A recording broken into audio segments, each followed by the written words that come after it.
opinions you're about to hear on this show are strictly those of the panel. Today's digital landscape with the spread of false information can lead to dangerous outcomes. It's crucial for everyone to think critically and verify sources and reflect on the impact of what they share. Let's promote responsible communication to ensure that truth prevails and actions remain rooted in reality. The following program is rated TV MA-LSV. It contains strong language, sexual situations, and violence. It is intended only for mature audiences. Well, hello, everyone. Thank you for joining us tonight. Everyone had to bail on me tonight. A few tragic things. Tommy lost a friend, one of his guinea pigs, and so he's not feeling up to airing. Bruce is in the middle of a transition, moving. Ruben is not feeling very well tonight, so I've got nothing better to do. Neither do I. This is my social life right here. Oh boy, I don't have to wear the hat, do I? It's been darn hot. It's too hot for this. I know. I could say Arkansas in the house because that's us. That's right. That is us, isn't it? I didn't think about that. It's been hot. Yeah. It's been like 75 degrees for the high. I know. And it's supposed to start getting cold again, though, isn't it? That's what I hear tomorrow, I think, so yeah, just here in a few hours, maybe, who knows? I didn't do any yard work today, so I'll probably get out there in the cold. I didn't. I did laundry and shopping and, I should have done laundry. Stuff like that. So, happy belated Christmas, by the way. Yeah, well, thank you. Same for you. New Year's is coming up. I'm excited about that. We've got a whole new year. That's basically, this is the last shit show, Friday night shit show of the year. I know, and we're the only ones here. 25. Women, I know, and I'm wearing my Tom and Jerry shirt. Whatever. But I don't know. I'm kind of hopeful. Hopefully, if our Congress does something, then we'll see something. But I don't really expect much from them. They all ran on all these things they were going to do, and barely any of them have scratched the surface. Trump's pretty much going to take something. Yeah, he's had to do everything by executive order. Yeah, and that's sad. We're not supposed to govern by fiat. But we the people are not applying enough pressure. If you don't apply enough pressure, you bleed out. Yep. But I wanted to start off tonight with I guess you would call it a news flash. Okay, I want to play this video because I want everyone to think about this video before you get in your car and drive after you've been drinking, because New Year's Eve is coming up. So I'm going to play this, and then we'll move on from that. But here we go.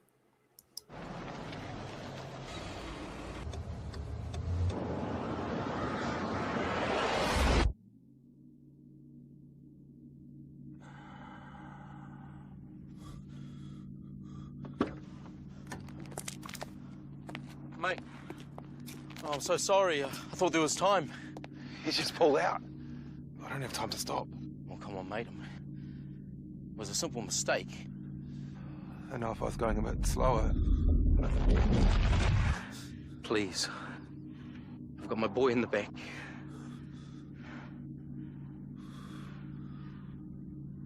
I'm going too fast. I'm sorry.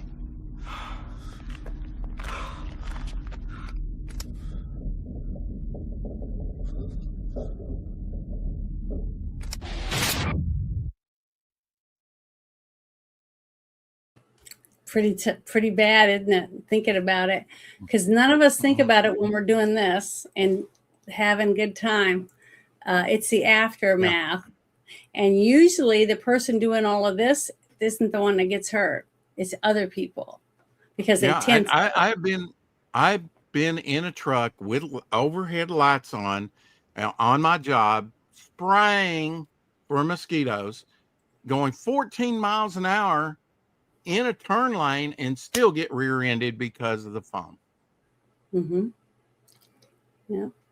And but I wanted to do this because that video basically gives both of the people in the accident a split second to think about what they're doing before it's too late. Choices. Yeah. Yeah. So it makes you think about it. And the thing is, the saddest thing about the whole thing is that his son was in the back seat, had no say in any of it. And all the people that have been killed on the road that were just going home from church or driving to the grocery store or on the way to a birthday party when somebody impaired was driving and ran into them and killed all of them. And they lived. Okay. The people that were impaired lived because they were like just flopping around like a rag doll, just think about it. If you're going to party and have a good time, there's nothing wrong with that. Just make sure you have a way home or sleep on the floor. I've done that many a time. So I just wanted to bring that up. Many a time. Confessions abound this new year coming up. Yeah. New Year's Eve's coming up. It's fun. And there's a lot to be thankful for, because if you have your health and your family still and a place to live and a job, all these things, you should be thankful for that. And I wish more people were more thankful for some of the things that we have. But this is one of the things I wanted to start off with, is to end the year standing up for yourself, not letting bullies push you around, call you names that you know are wrong as an adult, and act like an adult. Just stand your ground and tell them that they're full of crap. And so I this one video I want to share, that basically does that. It kind of shows that I'm not a fascist, and I'm not a racist or any of this. So I just want everybody to listen to this. I think it's pretty good, and I'll share it in the chat. I am not a fascist. I'm not a racist. I'm not a cultist. And I'm definitely not a Nazi. But here's what I do believe in. I believe in family. Because family is the backbone of this nation. I believe in God and the right to worship without fear. I believe in freedom. Freedom for every American. Because it's the gift our soldiers fought and died to protect. I believe in a strong America. Because a country that won't protect its people or respect its borders is not a country. I believe in the Constitution because our rights are not up for negotiation. That means the right to speak. Even when we disagree. And the right to defend my home, my family, and my country. And whether you believe it or not, I believe in equality. No matter your color, your background, or your story. Because being conservative doesn't mean hate. It means love. Love for God, love for our family, love for freedom, love for country, love for our children's future. We just want a better home. So no, I'm not what they say I am. I am a conservative. I am an American. And I will never be ashamed of that. I am not a fascist. I love that. I think that we need more of that. More people that aren't afraid to say it. I find it ironic, Janet, that we fought a revolutionary war to do away with the class system, to do away with labels, yet we still have a class system, we still have labels. I'm this, I'm that. When often we, when somebody asks you, it's just our kind of default, well, I'm a doctor, or I'm this. Is that who you really are? And some real thinking people through the years have called me out on that and said, but who are you really? Absolutely. I mean, there's something deeper in each and every one of us. And, the label game just, it's divisionary. But I think we're starting to see a turnabout in that. That's one reason why I wanted to play this, because I'm starting to see. Now, I'm not really seeing too much change in the news. The news still plays the crap, lies, and whatever else they want. Is it really news? It seems like it's, 2% news and, 300% drama. And I was never good at math. So, or 500% propaganda. It's not the mainstream media, it's the mainstream propagandist. Yeah, that's the way the thing is that it's up to us. Okay, if you and I turn the people. channel, turn off the rhetoric, or go the Yep. other way, or don't respond. Like if Yeah. you see something come across your timeline that is a clickbait or it's just trying to stir your emotions up, read it. If it's full of crap that you think it's just going to make people angry, don't share it. Let me ask you a Or question. limit If you who go you- over to a place, and a lot of people do during the holidays, and you see nothing but crap that is bad for you and it's going to cause you indigestion, heartburn, or whatever, are you going to put that on your plate and eat it out of courtesy? Or are you going to, that's a hard pass for me, because I see Well, trouble coming. I don't. You're I not just don't eat it. going to accept anything, I would hope. Well, I would, if I know these people and I know that they're probably going to have a lot of things I don't want, I'll probably take something, to share with everyone. But I'll also bring something for myself and my own drinks. I always take I drink lemonade a lot. Okay, I like lots of lemonade. I don't drink tea anymore. I haven't had a soda pop in like 15 years. Soda. I've got a drink mix right now. I'm not drinking. I'm drinking out of this this Bitch Be Gone can. Yeah, that almost looks like a spray can. It's supposed to. It's like and it's metal, but it's called Bitch Be Gone. But I make and I put lemonade in it. Okay. It's funny. That's what I'm saying. Would you put into your body? Would you ingest? And it's no different than when you watch the news. Are you going to just accept anything and everything into your mind? No, you're going to filter it. You're going to say, I don't want this. I'll never touch that.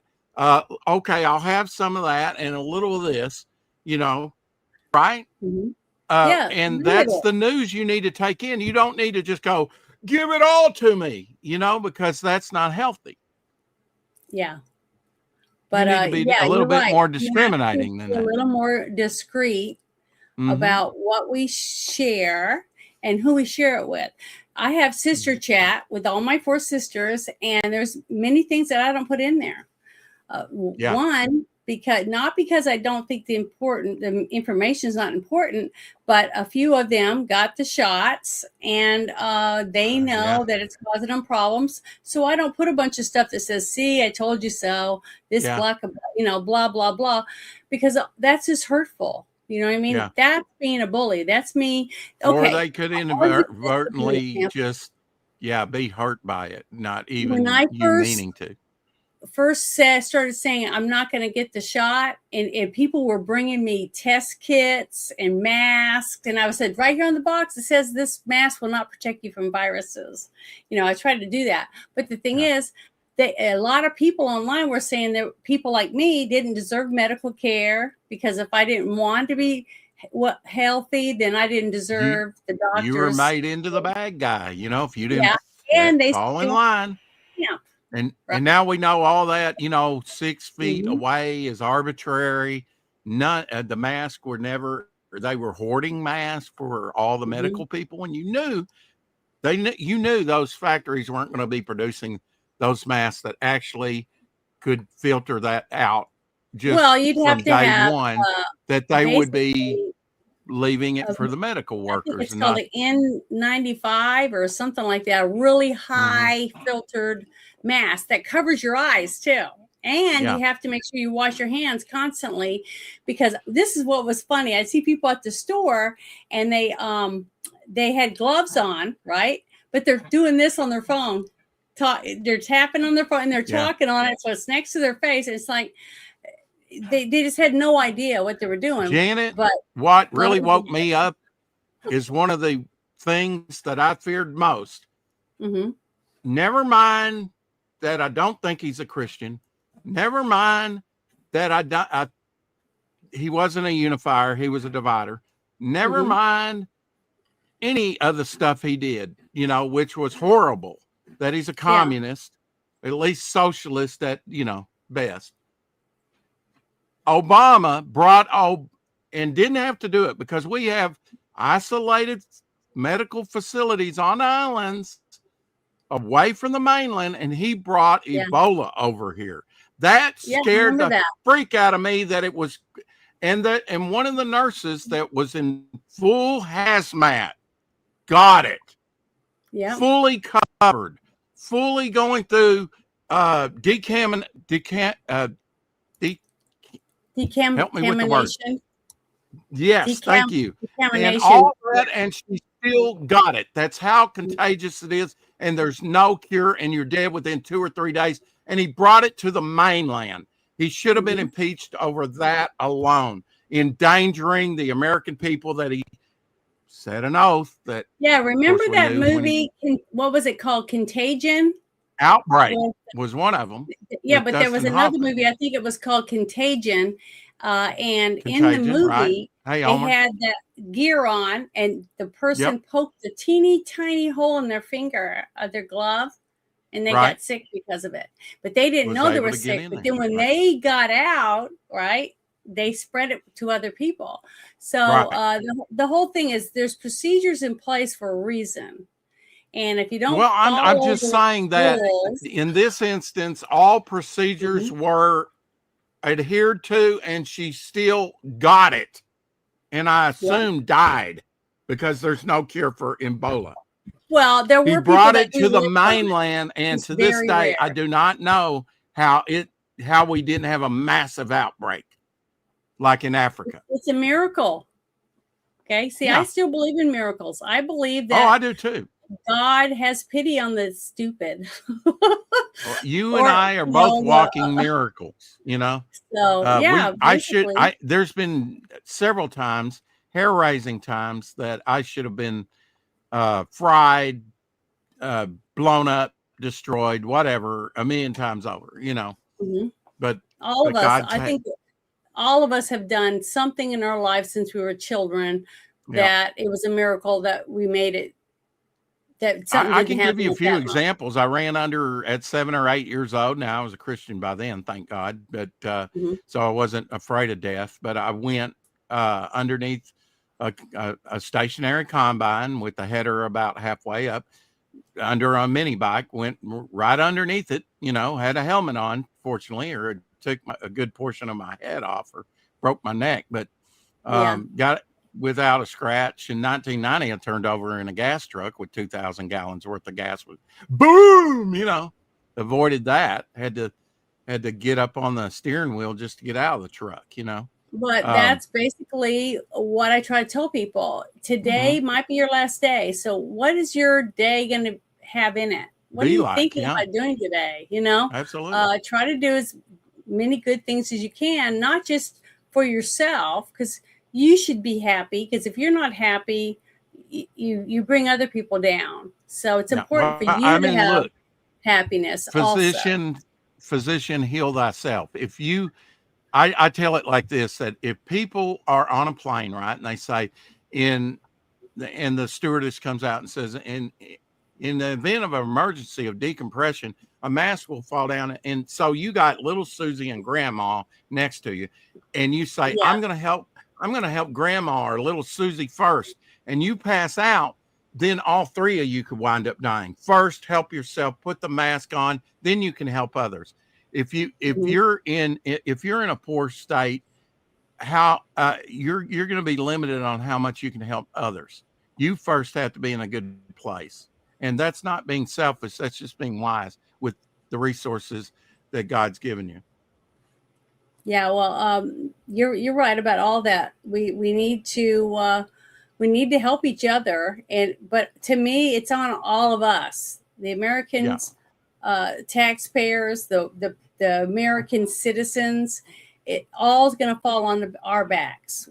Whether the government does a good job or they don't, we have to pick up the slack. It's up to us to take care of our people in our cities, in our towns, and in our states to the best of our ability, and to share information the best we can. But that's why there's a few things I'm going to play tonight, like this. I'm about to play about how over time what we've learned, because a lot of people were pointing the finger at everybody, calling us all liars and all this different stuff. I never had COVID. I never got the vaccine, and I never let them stick one of those things up my nose once. The one time I was tested, I made them take my blood, and I watched them open everything. and test me. So, Fortunately, I I was very didn't picky. get the jab either. So So, my sperm are but most healthy people I and know, happy, and so am I. yeah, and most people I know though that did get it, I would say, you know, every 9 out of 10, maybe 8 out of 10 that did get it have something. You know, they look like they've aged 15 years. Their joints hurt, or they're having stomach problems, or they're having heart problems, or they're having intestinal problems. They're all different and sporadic depending Well, on, look at all the news yes. anchors, sports people in front of the camera that just collapsed. Yeah, that's and why I want many to show. of them I want died. to show this because Fauci came out many times and said, "Oh, we're not worried about the myocarditis, or however you pronounce that. We're not worried about this. We're not, you know, it's more important that you get the jab," because they were making money from the pharmaceutical companies for every person that took the jab. But what was sad during the very beginning, I think it was like the first 2 years in, that was it, and the jab was out, limited for certain people, like in nursing homes, the dire needed people supposedly. And this one woman was sick and dying, and I remember a gentleman talking about it. He had the husband and 2 sons. Well, one son contacted the other son and said, "You need to come, mom's not going to make it." So he was coming from like 3 states away. And when he traveled to get there, she had already passed. Well, then they told him that he couldn't go in because she died from COVID. And he goes, "What?" She's been dying from, I don't remember the name of the disease. It was some kind of disease that kind of withers you away. And he had to end up going to court to be able to get his mother's body and other stuff so they could have a service where they could actually go to the service and stuff, because she didn't have COVID. Okay. And he had to fight it in court, all because there was such a hysteria going on, and everybody being said that they died from COVID, even if they died in a car accident or whatever it was, because every time they clicked that button, that the money went up, how much more money the hospital would make. Yep. So all that stuff's coming out. It's little by little by little, and it's going to be a lot of people going to court over all of this lies and bullshit, because a lot of people had to die alone because no one was allowed to be in there with their loved ones. And that's damaging. That hurts people. It hurts your soul, hurts your mind. It just hurts your well-being. But I want to play this video because it gives you an idea of some of the dumb crap that they tried to pull off, saying that it wasn't real. This was all fake, that we made it up, or, that we were full of crap, that, all this stuff. But I wanted to play this because to me, it definitely shows you what was going on. All that talk you heard about 5G interfacing with the shots, it's true. DARPA research and the operational programs to infect us with remote controllable prion clusters in the brain before they even rolled out COVID. I just got chills. This is so evil. I mean, this is how you take over. You colonize people. You implant everybody with these, whether you've had the shot or not. It's everywhere. You get these proteins growing in you. They hit you with the frequency, and it looks like you died of a stroke.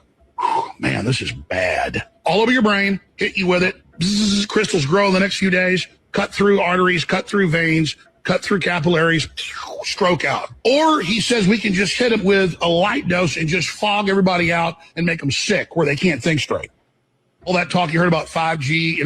Yeah. Okay. Yep. Remember at the out very of all beginning, the things that you played, I don't think I've seen one of these. But now this one I did a week or so ago, 3 weeks ago, the most. I actually saw that, and I said that actually makes sense. Well, the thing is, I remember since way back at the very beginning, all the skeptics that came out that were talking about how the government is forcing stuff on us and everything, and then it was, and then now, what's going on is that a bunch of them were like, what was his name? I can't remember his name. He started his own company, and he was doing Project Veritas or whatever, and they ended up taking his company from him. Alex Jones lost his company. You know, it's like they did everything they could. Lawfared everybody, President Trump, Giuliani, anybody that was going against the narrative Silence of the COVID or the voting. Okay, all of the them are getting dissenters. slapped upside the head and bankrupt. Mm-hmm. Yeah. So I think that's important. Yeah, James O'Keefe, that's his name. The thing is, I wanted to recap on that because people need to think about it. Beginning of this next year, as things start to happen, which I do believe, we're going to start. As everything's been laying out, they've been laying it out, showing you who did this, who did that. They got tons of people that have come forward, whistleblowers and stuff, and they're gathering the evidence or whatever. And I think we're going to start seeing some stuff, because if we don't, just like I've said all along, if we don't see some people being arrested for some of this stuff, either the corruption, the jab, or multiple things, it's going to hurt us in 2026. Absolutely. I mean, now some of these law cases are going to take years. 6 to maybe even a dozen. They got to start. They got to start somewhere. I'm not arguing that. I totally agree with you, Janet. It's just, you know, we can't expect a magic pill for this to be resolved anytime soon. It's not. It's a mess, and it's been a mess. And you know, after you step in it, it may take a while to wipe it off. You know. Yep. I grew up around cattle. And once you step in it kind of lingers for a while. You know what I mean? All the way up to your ankle with your socks. I mean, it's a mess. You know, it's and when it comes to, there'll be a lot of people settle out of court. They'll have to, or they'll just want to. They make it very enticing. There's very few that go be to the wall, you know, all the way and mortgage their home and everything else or whatever to fight to the very bitter end, you know, with, you know, and actually hold people accountable. At some point they relent and the bigger guy wins, you know, with the bigger bank account. That's not justice. That isn't. That's compensation. But the thing is, that's usually works. Lawfare usually works because the little guy can't afford a lawyer 24/7. And that's why what happened in January 6th, that's where one of the areas I hope they start right there for the people that prosecuted all those people and put them in jail and left them there without due process, right? Absolutely. All that. And abuse and stories of abuse while they were in there by the guard. They were made to, you will never do this again. They were in a very hate-filled situation where the guards and everybody, from what I hear, were just like, you are nothing, you're scum. And they were totally hired to break these people down mentally, physically, emotionally, everything they could do. Humiliate them. Exactly. You were less than some of them were left in there with hardly any clothes in their bra and underwear, things like that. Right. Give them one meal a day, made them pee in a bucket, you know. I can't wait till those lawsuits come out and the details of that comes out. But because the news really didn't talk about it, and when they did talk about it, they talked about how they were all insurrectionists and stuff. Out of sight, out of mind. These are traitors to our country, and they have no rights. That's right. But they never went to court. Half of them didn't get to go to court. So I'm hoping to see so many different people started to be processed, to be brought up on charges for the criminal acts they committed.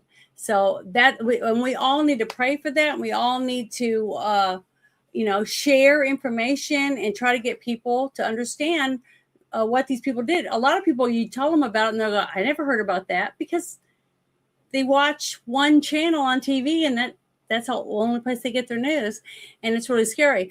But years ago, when I first started doing the shit show, it was like 2.5 years ago, we talked about the whole movie that came out. It was called Mina with Tom Cruise. And it was supposedly based on Bill Clinton and his drug running buddies from Colombia and all that stuff. You don't remember that story in Arkansas? Yeah, I do. When Rock he was and a the lot of governor, other stuff. and how his brother helped do some of the stuff. And then what did they do when the brother started blah, blah, blah? They put him in prison. They put Jim Guy Tucker in prison. You know, they put everybody in Mhm. prison that started to spill the beans or do things they shouldn't. So this guy, this is now coming out. This is a guy. Or He's from they Europe. died suspiciously. Oh, many, many. Remember they had that whole poster that went around with all the people that were suicided, you know, being shot in the back of the head twice, you know, stuff like that. And they were suicided. So, yeah, the Hillary Clinton list or whatever. That's why people would post on Facebook and said, I'm That's why, healthy or you know, whatever. I there don't were a wanna lot of commit things suicide. that I think we were still riding the slipstream of Ronald Reagan when Yeah. Clinton came into office. I don't think things were, I mean, just the election with Perot and Bush and Clinton. Another, of course, elections are always, you know, scrambled eggs, but especially, you know, people that go, oh, the 90s are great. For me, I was holding my head not only in shame because of Slick Willie, but I generally, you know, it just gets his putridness and his wife's putridness just gets more and more over the years, where I can say those are two of the most evil people on the planet. I can definitely say that. Yeah, with a I straight think that face. the Clintons are scum. I mean, they've The always been the scum. 90s weren't any better because of the Clintons. Let me tell you, Yeah. if you've got a But nostalgia for the 90s, I hated the 90s because of our commander in chief. well, I want to share this. Listen to this guy. Now, this guy did go to prison for selling ecstasy in the 90s. So he went to prison for that. But that doesn't mean he's not truthful. You know what I mean? It doesn't mean he's not telling the truth. Evidence goes along with the testimony, and Right. we will have a lot of juicy stuff, especially since this has nothing to do with Epstein, basically. Well, it might have a little to do with, you know, that, but a lot of this Yeah. stuff was happening way before people were even talking about Epstein. But nobody talks about this anymore. Nobody talks sure. about the fact that Hillary Clinton's fingerprints were on the Whitewater documents, even though she swore under oath to the Supreme Big Court in Arkansas that she never saw those documents, but her prints were found on after she was in the White House. You know, just a bunch of bullshit. But I want you guys to listen to this. So I've written a book, Clinton, Bush, and CIA Conspiracies, and I researched the hell out of the Clinton crime family, and that's what led me to Epstein. So he was a serial rapist and cokehead going back to when he was the governor of Arkansas, and it was the CIA. They wanted the sleaziest, most corrupt governor to choose that state to smuggle the white powder in from South America to finance these wars against the communists in Nicaragua. And Bill Clinton provided the state security for the drug drops. And his own brother, half-brother, Roger Clinton, was busted buying coke from an undercover cop and recorded saying, some of this is for Bill. He's got a nose like a vacuum cleaner. And that cop knew if he didn't out what that arrest really quickly, it would all get covered up. So they put Roger Clinton in prison to show that no one is above the law and that the Clintons are moral, upstanding pillars of the community. Meanwhile, he's got multiple allegations of women, sexual assaults, and Hillary Clinton tracked a lot of these women down with private investigators, threatened their lives. Pets were murdered. People were thrown off balconies. And this is the genesis of the hashtag Clinton body count. They had a coroner, Fahmy Malek, who, when Bill's mum had accidentally unalived someone when she was working in the medical profession, Fahmy Malek had come in and he adjusted the cause of death. So Bill Clinton owed him for the rest of his life. And Fahmy Malek would come in, and if you had been shot in the head, or if someone has strangled you, he would say that you drowned in a swimming pool. I've done a whole chapter on those in Clinton, Bush, and CIA Conspiracies. That's going to be a really interesting book, and I'm definitely going to get that one. I'm going to read it because he has been digging. And when is it due to come out? I don't know yet, but just be on the lookout. You're gonna see more stuff about this gentleman because that was one of the first interviews that he did. But the thing is, he's from England, so he's going to have a The different thing is, they're going to way of be, they're looking going at to things. both be 6 foot under. I could see her at 99 years old sitting in, luxury, whatever, with her oxygen tank and everything, and still untouchable. And that's, you know what, but that's why I have hope for the future, that ultimately we have a judge and their souls are so stained. And I'm not saying even a person like that can't turn around, but I don't see it ever happening. And I don't see justice when it comes to the Clintons. It Well, you seems got to like remember, if you pull we on that aren't string, then this falls and that we aren't falls at and the this, top. they're You know, connected. Yeah. we are not at the very top. No. Okay. In my world, God, the Almighty, is at the very top. He's the one that does all the judging. Okay. I He's think going that's to the judge best we can everyone. hope for with them. So, and yeah, and that, Not but the that- thing is that as long as people here on this earth see the information and learn from it and realize these people are scum. If somebody had asked me just from the little bits of stuff that I heard in the entertainment industry, right? If someone said, "Hey, we got invited to a P. Diddy party. Do you want to go with us?" I would have said, "Hell no." That's how much I would have Justice on that side is if I can get away with it, it's okay. Mm-hmm. But that's up to them. They're stuck. They're going to have to live with what they did. The thing is, people have to help people that they care about. If you love someone, you would say, "I don't go. Please don't go. Don't do. It's not worth it. Let's go do something else. Let's go do this or let's do that." Try to talk them out of it. Just like taking the car keys away from someone you know has had a couple too many drinks, and the next day they come and they tell you, "Thank you so much for helping me out."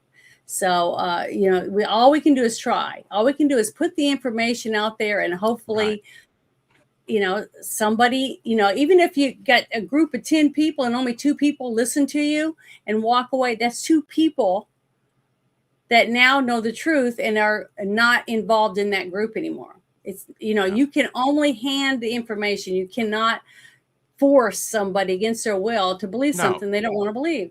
No, any more than anyone else. Hopefully you open their mind to question things in a different way, where they might receive different results and different answers than just like that one channel watcher. And they're watching the wrong channel at that. Because most of it's propaganda. But I wanted to share this because I think this is the one. I don't ever get to share anything except my opinion. Well, you got to send it to me. I told you if I could set you up, you got to send me the links, and we'll have it for the show. You heard her; she can set me up. Absolutely, that's right. But here is something I wanted you guys to tomorrow. See. You know it was Janet. I'm going to. Well, you know what I mean. But I'm going to share this. This is in Arizona, and remember, we've talked about Arizona a lot because of all the corruption for illegals and things like that. And the voting. Well, look at the races.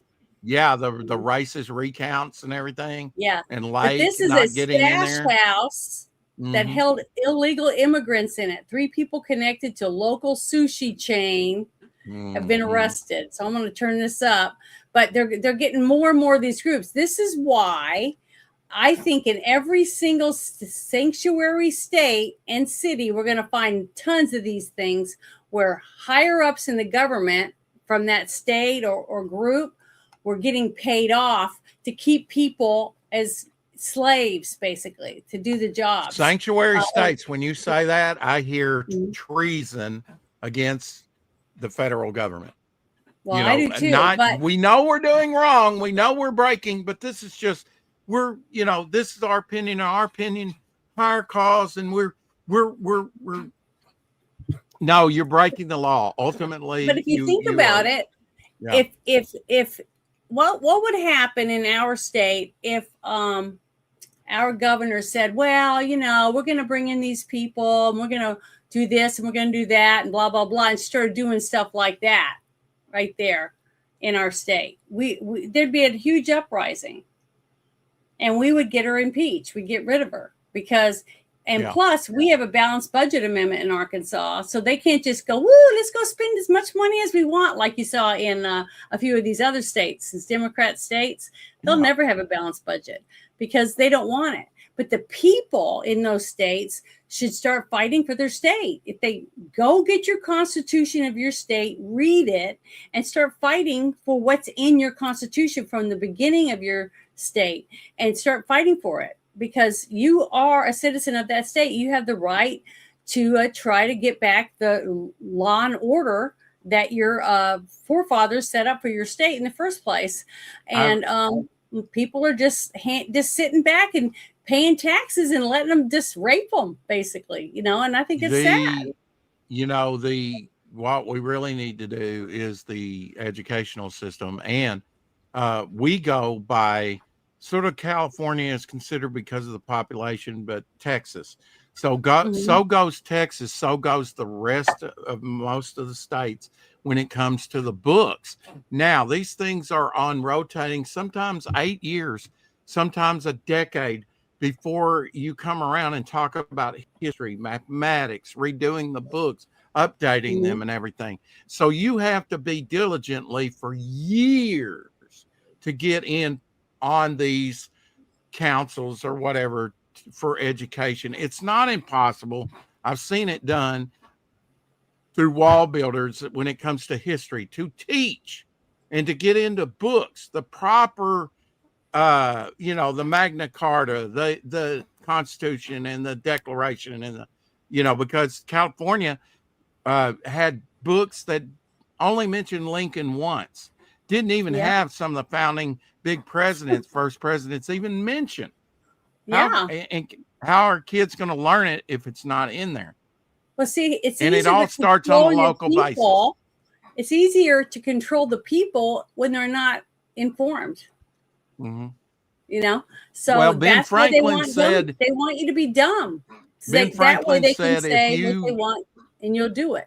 If you don't know your liberties, you're probably going to lose them. You know, we've got to educate ourselves, and a lot of this, I think, what RFK is doing with the food is a step in the right direction, because there's in chocolates, there's lead, there's cadmium, there's heavy metals that your body does not easily get rid of. You know, there are harmful things that are outlawed all around the world except in America. Well, remember, was it a few weeks ago there was that whistleblower that affects your brain in Minnesota, that one company, food processing place, had all those Somalians in there crapping everywhere and washing their genitals in the sinks and all that nasty stuff. But the people running it didn't give a shit. You know, they were still letting the food go out. They had plenty. It was on the floor. It was on the sink. They had plenty. I know, but that's what I'm saying. So all of those people should be arrested and the business should be shut down. You know what I mean? That's how we're going to stop these people, because if it's okay for them to make sure you eat crap or whatever germed up stuff and not risk your life or your family's life, then why are they walking free? I saw a video where supposedly nuts from Costco cracked open and they've got worms in them. Mm-hmm. Yeah. You know, that's just quality control. That should never happen. Yeah, but see, that is at the different places where the trucks come in or the giant things on the ships. If they're not going in and checking the products, they're just taking cash. I mean, there was not too long ago, Janet. Not too long ago, there was a black market for eggs coming over the border that were not checked, by the way, because they were artificially driving up. And this is on record, because I've been doing some checking of late too. This, from like 2007 to 2009, there was actually some artificial prices. You know, they were holding back producing as much so they would artificially drive the price up. And, and that's been found. I'll use Arkansas been litigated for what I'm talking about. Okay, we knew that we were going to have a solar eclipse, right? Right. A lunar eclipse, or whichever one it was that we had. Yeah. So, and it was going to go I over this filmed it. whole certain area in Arkansas. So everybody in Arkansas under that area was trying to get tourists to come, right? Right. Well, there's a right. couple towns in that area, smaller towns, that instead of bringing people in and wanting them to come back, right? Which is what you'd think they would do, because there's not going to be another eclipse for who knows how long. Right. So another eclipse isn't going to bring them back. They have to come back for, fishing tournaments and hunting tournaments and golf tournaments, stuff like that. So you bring them to your town. They've never been here, and they say, wow, this is beautiful. It's a nice little town. The people are friendly. The prices are good. Whatever. They're going to want to come back for a trip or something. Maybe they'll want to move. Maybe they'll want to move there. But guess what they did? These people were so greedy, they decided, well, we're going to charge them $300 a night to stay in this hotel. So I'm telling people, you need to come here. You need to come here and see the eclipse. And they're like, where am I going to stay? It's like $300 a night. And I'm like, what? Because it went from like $69 a night to $300. Well, guess what? Almost all the hotels were over half empty. Why? Yeah. Because they priced themselves out of the market. And remember what happened with Huckabee when she found out people were charging $5 for a bottle of water to people who are in tornadoes and all that. What did she do? She said, you were going to prosecute your ass. That's what she did. That's how you stop that shit. You punish people who do try to hurt people that have already been hurt and they need help. So that's what you need. And you can do that in your own state. So in states like Arizona, where this shit was going on, the people have to speak up. When you see something, you know something, just call 911 and say, I don't want to give my name, but this is going on. Get there. Whatever. That's all you got to do. If you don't want to be involved, do something. Call the police. Unless the police are paid off like they are in some of these other areas. But I just wanted to use that example because that's something I saw for myself. But I wanted to play this really quick because this kind of stuff's happening every day, yet no one's hearing about it because the states, the sanctuary states, don't want you to know about it. See? A neighbor surveillance camera captures agents preparing to raid a home in Tempe. According to court documents, the home near Elliott and Rural Road was considered a stash house where about 10 illegal immigrants stayed. Investigators say they were transported using white vans to and from Sakura Sushi Phoenix, where they worked every day, 7 days a week with no days off. They had a white van and they would leave at 9 a.m. and come back at 9 p.m.-ish, right around dark, with a van full of guys. They'd all walk in like this, just looking down, no eye contact. Brandy Foreman, who lives right next door to that home, knew something was off. I was super uncomfortable with just the amount of guys and how nervous they looked. They were very self-conscious. If you looked at them, they'd turn their back. Gary Gallagher, who lives in Mesa near Southern and Gilbert Road, tells a similar story. But you would never see them outside. His home is across the street from another so-called stash house. The person that was buying it looked like a Chinese man and woman, but when they moved in, they didn't. According to the complaint, those housed here helped run the restaurant in Mesa. In all, there were 4 restaurants and 4 stash houses, all of them raided by federal agents last week. Now, one of the owners and 2 of the restaurant's managers have been charged. The complaint notes one of the owners, Young Lao, was born in China and has been a naturalized U.S. citizen for more than a decade. Agents going undercover at that Phoenix restaurant, noticing Chinese employees directed tasks and work of the employees of Hispanic ethnicity, and the Hispanic employees had limited interactions with customers. It was pretty standard. We had this former ICE agent review the complaint. He asked that we not share his name. It is bigger than, your usual cases involving worksite enforcement. It appears ICE began investigating back in March, but court documents show neighbors called Tempe police with concerns back in 2023 and 2024. Tempe police said their patrol squad attempted to gain intel, but were not able to establish any probable cause. Gilbert police were also alerted in May of last year. They told Arizona's Family Investigates what was reported was not criminal activity, and there was no mention of immigration. Neighbors of these houses thankful action was taken. I was thinking, finally, someone's doing something about this, because I definitely was concerned. Lau is charged with harboring illegal aliens and knowingly employing unauthorized aliens. His two managers, one of them his brother, are also charged. Lau's home was also raided. His attorney, though, did not return our calls or emails for comment. Jared?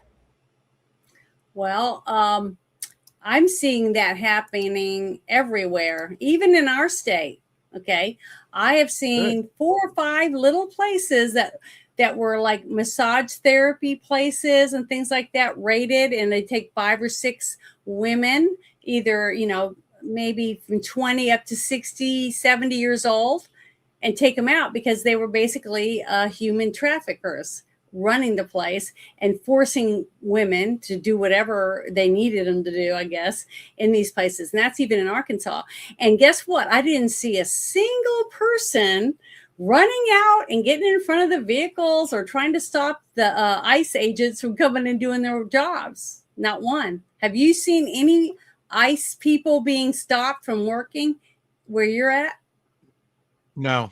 But I know they came into Memphis recently, and then, along with that, I worked with a gentleman that is worked with the FBI and other things like that. So he's like, yeah, I guarantee you when they go into Memphis, they'll be going into West Memphis, which is in Arkansas, and they'll be coming to Jonesboro, where I live eventually, and probably have already been here in a very limited capacity. There's a lot of it the common person that goes along with their daily life doesn't even find out about, doesn't even know that it occurred. But yeah, there was a lot of, who knows if some of those people, think about the OSHA safety standards. If you don't know the rules, you probably break them out of ignorance. Many of those immigrants probably didn't even speak English. So how safe is that food, especially raw fish that you're serving to people? Yeah, but that whether they wash their hands, the cleanliness of the place, or anything. That too. And the owners are the ones that should be held responsible at the end. Would let anyone that patronized any of these establishments or received any of their products should be able to have the right to sue later on once the criminal stuff's done. Yeah. So I hope they will. You that's just what have I'm to saying. have just It's cause. going to be years and years and years of law stuff going on, because people look, should be able to sue. You can say I can make outlandish allegations against you, ruin your reputation, but at the end of it, I've got to be able to prove what I'm saying. So you've got to be able to prove it. You've got to be able to see the breadcrumb, lead back to that place where you were hurt. So that's where, you need to know a good lawyer that can look objectively at it and say, yeah, you've got a case here. But see, that's what I was saying. People were saying, I want to see people arrested. I want to see people arrested. And I go, Congress hasn't put in all the judges yet. They haven't gotten rid of all the corrupt judges. Yeah. So what happens? They indict Comey, and what happens? Look, they had 8 years of Obama stuffing the courts. They had 4 years of Biden doubling down on it. I know. And these are lifetime appointments on their butt and not doing the stuff that you're supposed to be doing. And every time Trump said, fine, while you guys are gone, I'm going to put these people in. What'd they go? And they went, hit the gavel. So he couldn't do it legally. See what I mean? Yeah, you don't have standing. The hell he doesn't. They've undermined him every step every chance they've had. Yeah. And that pisses me off. But I want to show you something else that I found, which is very interesting. There's so much corruption, people, and we're going to start seeing people being arrested. But you got to remember, we're still weeding out more and more and more scams that we didn't even know about. But here's another one. So here we go. Here's another small tidbit of information that you might not know about. They're talking about HUD. This is the HUD Secretary, Scott Turner. It's a mess. Confirmed It's Democrat always been a officials mess. gave taxpayer-backed mortgages to illegals over Americans. Why? Because they got subsidies. They got tons and tons of money, of your money. They taxed you and gave it to these people to give these houses to these illegals. I think people so that they would own the house after the illegals were gone or lost it or whatever. After and they a got lot the of money. these companies came out under Obama, and you saw that Nike wasn't playing nice, that your money had went to produce this thing through, child labor or whatever, and you saw your own money being used against you, which has gotten me mad. I can't, tell you how HUD's always been a mess. A lot of these are a mess, and hopefully they're being cleaned up a little bit more. Well, Now, when he was appointed to the position, I remember watching him being interviewed and stuff. That's and right, I thought he did Apex. a really good job. And I Apex. think he's doing the best he can too. But you got to remember, he's doing nothing too but doing this, swimming through all the bullshit that piles and piles and piles of years have piled up. Right. So the thing is, every single department that Trump has put people in place in there, they're finding corruption. And that's what their job is, right? Oh, mega corruption. That was, I know. if it wasn't already there and to let them do entrenched, their jobs. it was, these were treasonous bastards that were in under Biden. And he should have never been able to assume office simply because he was mentally not competent. We were fortunate Trump that he did was the whole only in there thing to sign the executive order about the auto pen, but that's just a small step. Congress needs to get off their ass and do their job. But I want you to listen to this whole thing about mortgages for illegal migrants, and they're calling them migrants. These people weren't here migrating to pick fruit or do anything. No. They were brought in busloads and handed checks. Just by being here, they're criminals. No, breaking the they're law. not migrants. I hate it when they use that, because a migrant is a person who comes here to pick oranges or strawberries or whatever, and then they go back home. Seasonal, right? And then they on come visas back. or green So cards. this is bullshit. But here we go. Listen to this.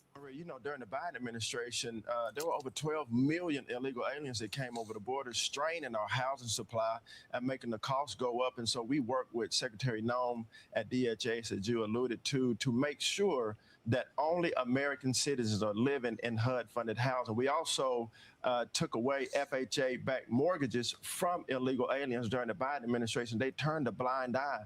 But we're going to keep the law to make sure that these mortgages, which are backed by the taxpayer, go only to the American people. And lastly, we are mandating that every public housing authority give us a comprehensive account who's living in every unit in taxpayer HUD-funded housing. Wow. And that actually gave us another impact of that wide open border.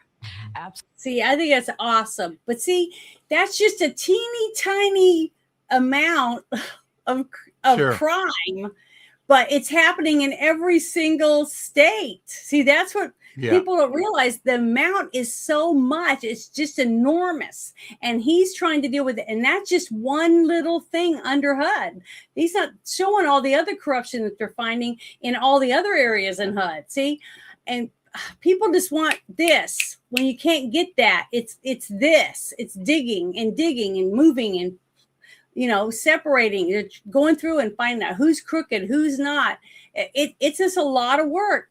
And I'm trying to give them the benefit of the doubt to let them get the jobs done, to make sure that it's being only for people that are American citizens, and that all the illegals' rights of whatever they had is taken from them. Then they got to find the people that brought the illegals in so that they were making money, because they were Americans and they should be held accountable by having to go to prison and pay back all the money. See, that's a difference.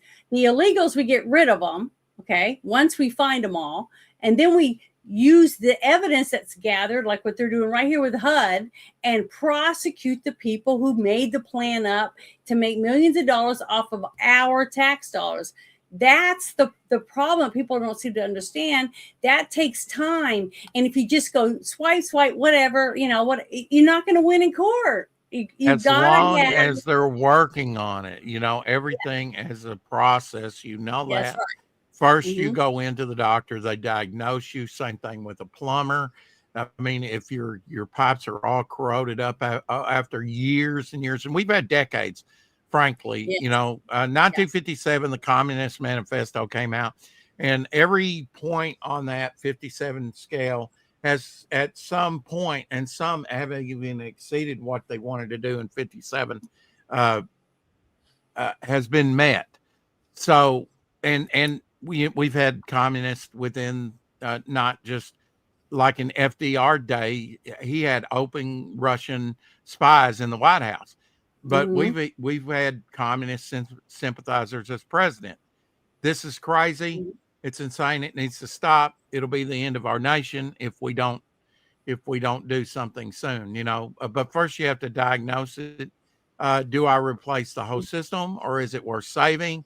Do I root it out? I mean, you got to, and it takes time. It's a process. Yep. And there's so much of it in so many aspects but of our I want to know, I want to watch groups out there. What I think I hear you saying is on a local level, if it's not branded as a national security or top secret, have oversight committees outside of government also looking in, we the people, making sure that they're actually headed in the right direction and I doing think they something are about it, doing and not just dragging their feet. I think they are doing that. If you go to the government website, it says on almost all of it. If you go through it and look at the different departments, they say, please, if you have any information, videos, whatever, send us a message, call this Right. number, blah, blah, blah. So they are asking people. I mean, a lot of this stuff that I'm going to be showing is because people are bringing it to their attention, and that's why they're looking into it. So we are making a difference. It's just that we need more of us to do that. We need more of us to not be so sitting around bitching and moaning and doing nothing, except for bitching and moaning that they're not all being arrested right now. Which is because they're used to going Uber, pick me up to take me here. That's Uber, not going to give me a happen. Yeah. It's just bullshit. But this was really interesting when this came across my timeline. This is another disgusting thing that's going on. And I love James Woods. I've been following him since the first time I was on Twitter. And now this is like my fourth account, totally different.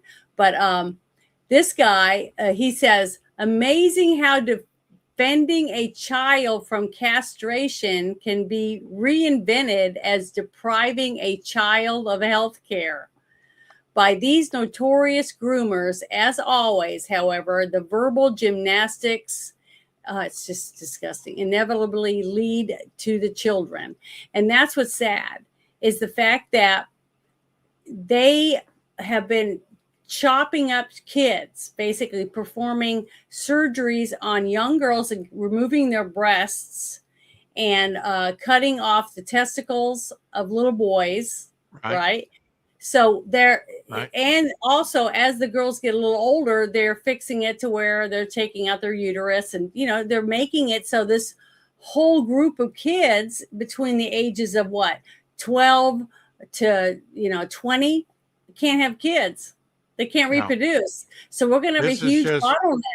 We're going to have a huge bottleneck that's going to happen. Oh, absolutely. Yeah. And we already see it coming down the line. The baby boomers are retiring at 10,000 a year, at least, if not more now. And we can't replace some of the automation. Can replace some of that. I mean, you go into a McDonald's kiosk, and hopefully you don't go into a McDonald's. But if you do, and you want to chemically castrate your own self by having a cheeseburger, go for it. Okay. Anyway, that's what I'm here to be here. Edgy, a little bit edgy. Yeah. Ro and T in the house, Apex, and it is the last shit show of the year, and thank God for that. But anyway, I don't want to be chemically castrated just because I ordered a cheeseburger. Anyway, we already know that there's a manpower problem within this, and they're trying to fix it through non-citizens that have more rights and are paid more than you are.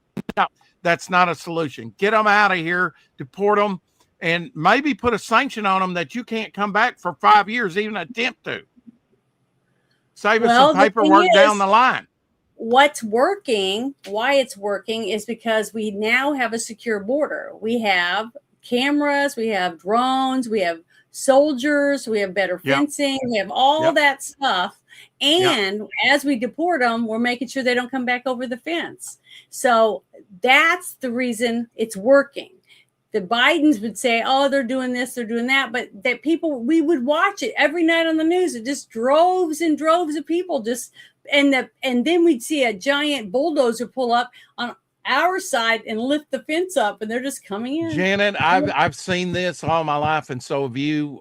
Like under Jimmy Carter, he capped a lot of oil wells. Now, when you cap an oil well, running oil well that's pumping oil, and you're artificially creating shortages, what happens? We saw lines at gas stations for the very first time in this country. He gave the Malay speech toward the end of his presidency, which was a disaster. Washington wasn't working for him. The good old boy rubbed off real quick.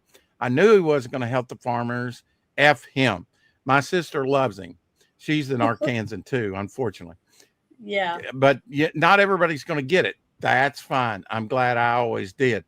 The good old boy routine didn't work on me for some reason, you know.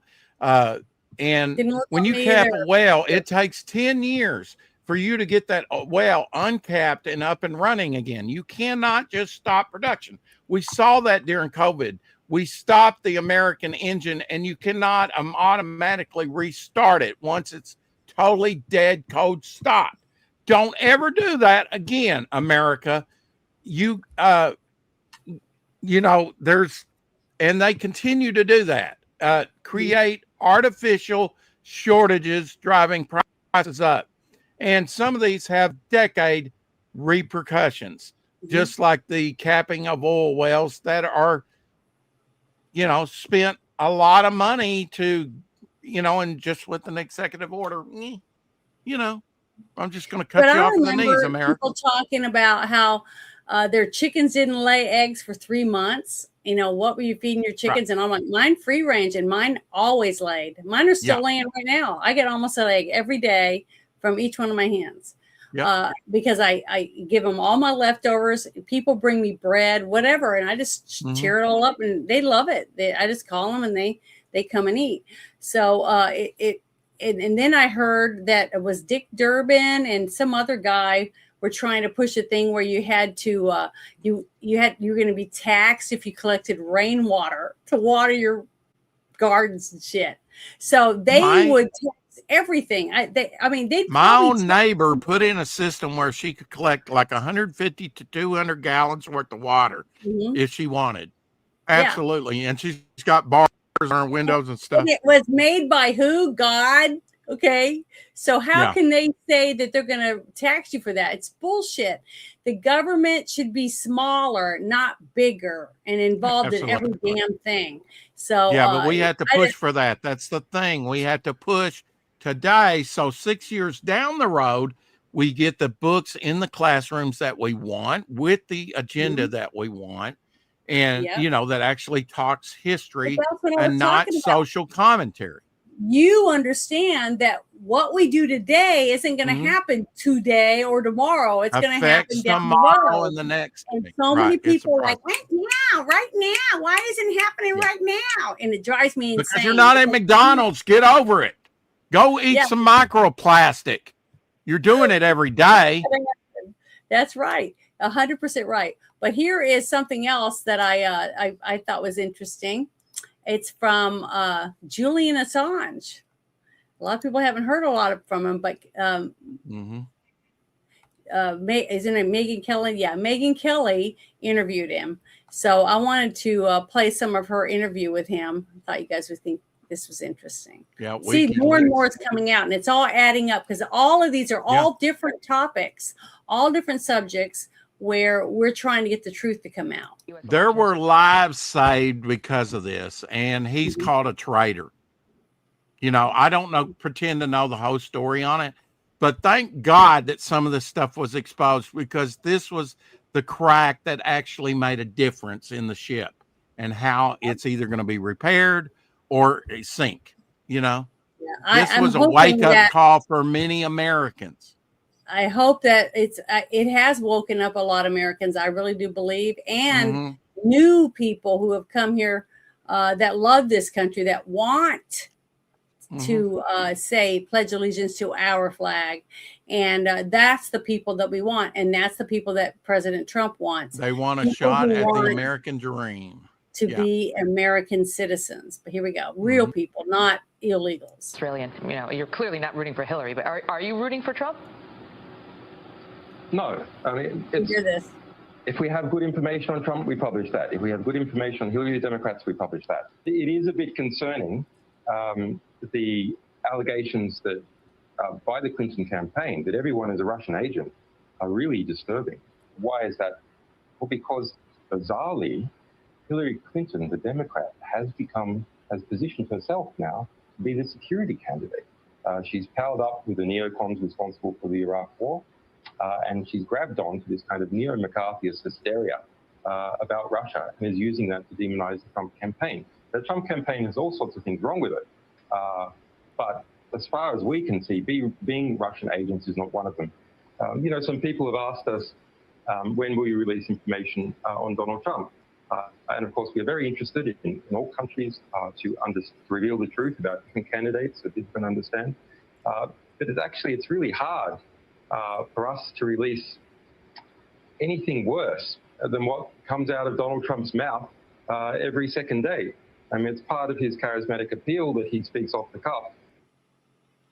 Basically, he was saying that he didn't release anything when it came to Epstein or Russia or anything else because they didn't have anything. And this is WikiLeaks on Trump. Okay, so that's what people are not understanding, is that honestly, if you think about it, if when the first time Trump was running and all of them said Trump will never be president, Trump will never be president, Trump will never, they all said that.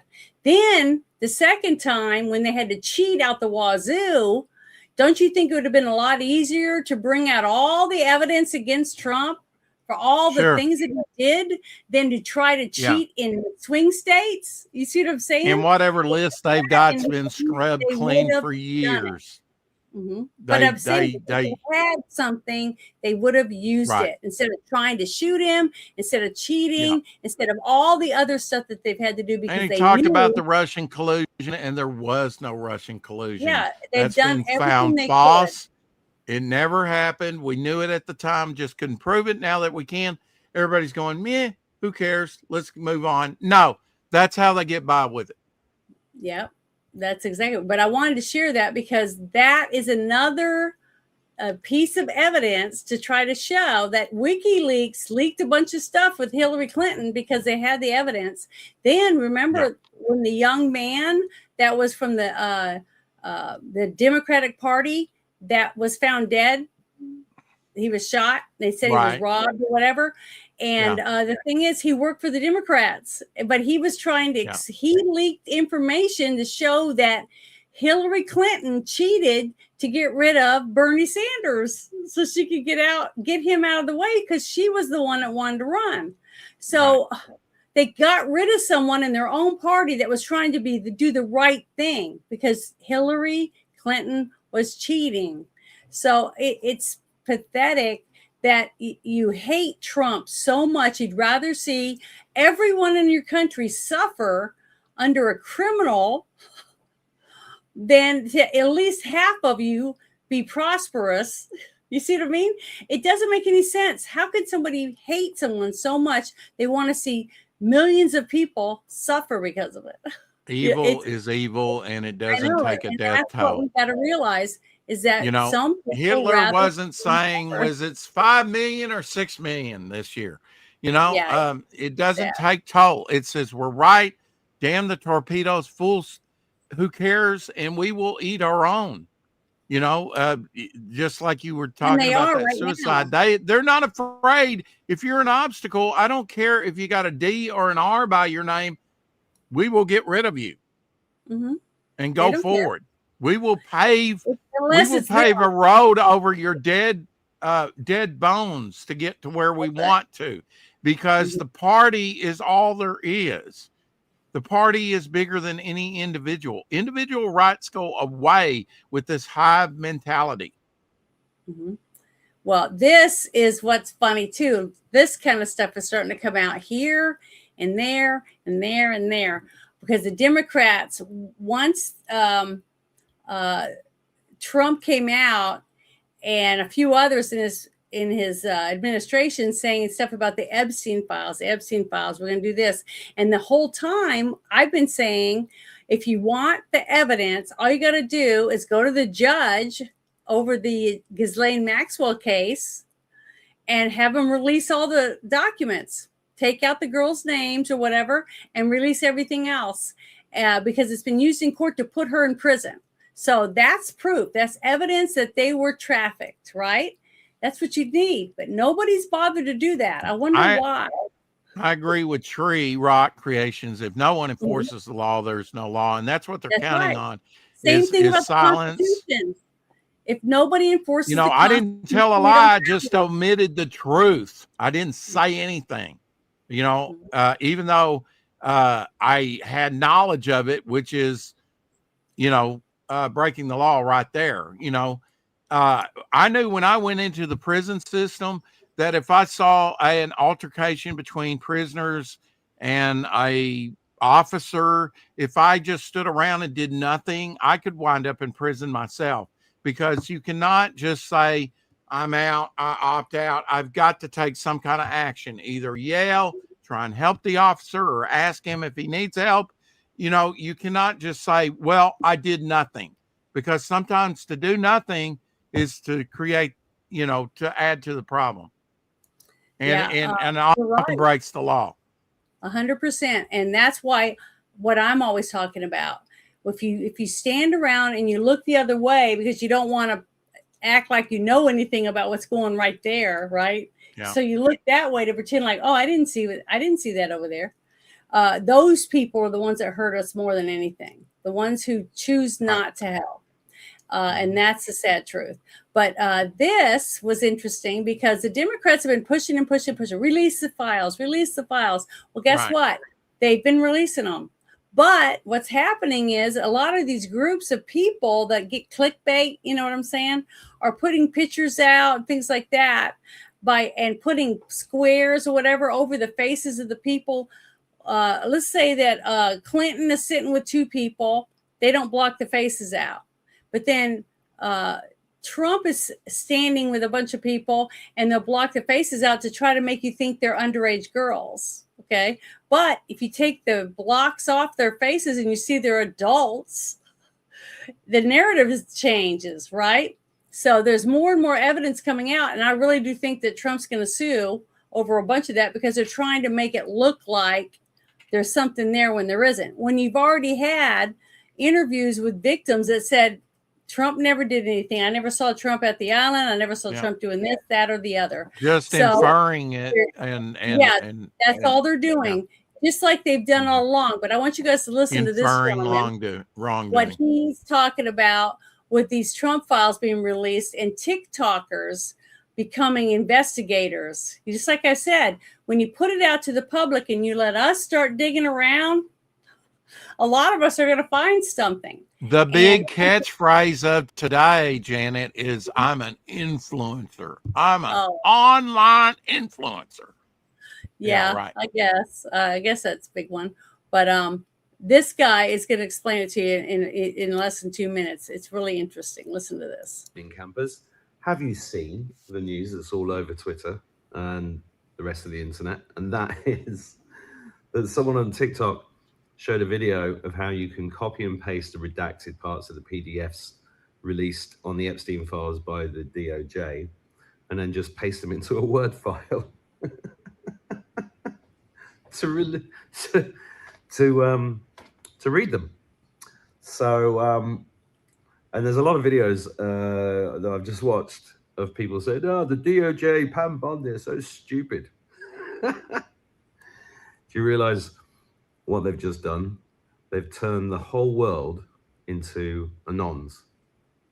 Now, hundreds of thousands of people are going to be doing this for themselves. And this is amazing. This is amazing disclosure. It's genius. I think the Trump team or the military have marketing geniuses working in there. They're wasted. Well, they're not wasted because they're doing an amazing job. The whole thing with the Epstein files over 2025 has been to create, in marketing terms, create the sizzle, right? It's created the sizzle that makes people desperately want to see what's in them. And then they screwed up a couple of releases, and then they delayed it, and then they redacted it, and now this. Do you think this is accidental? I don't at all. I think it's genius, absolute genius. And what's really good fun as well is who will be named in the Epstein files. This is some of the betting. Stephen Colbert, 97%. Tony Blair, only at 34%. Come on, Tony, you can do better than that. Education, Epstein's Island. What a wanker. Anyway, God bless you. See you later. Okay, did you understand what he was saying?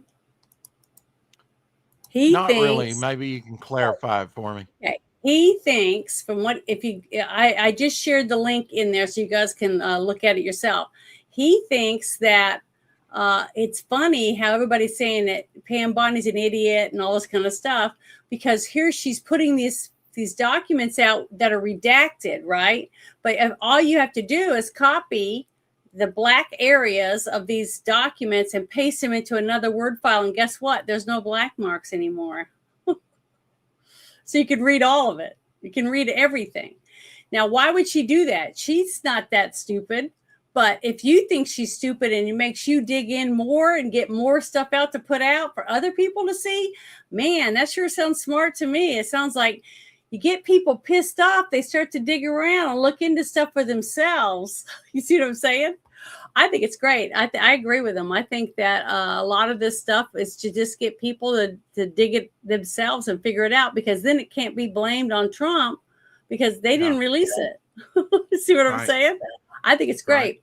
But also the names, just like you said, they're complying lists. They're taking all the information that has been released so far from the files, and they're compiling it all and finding out who's named in it the most. Just like he showed you, Tony Blair's only in at 34%.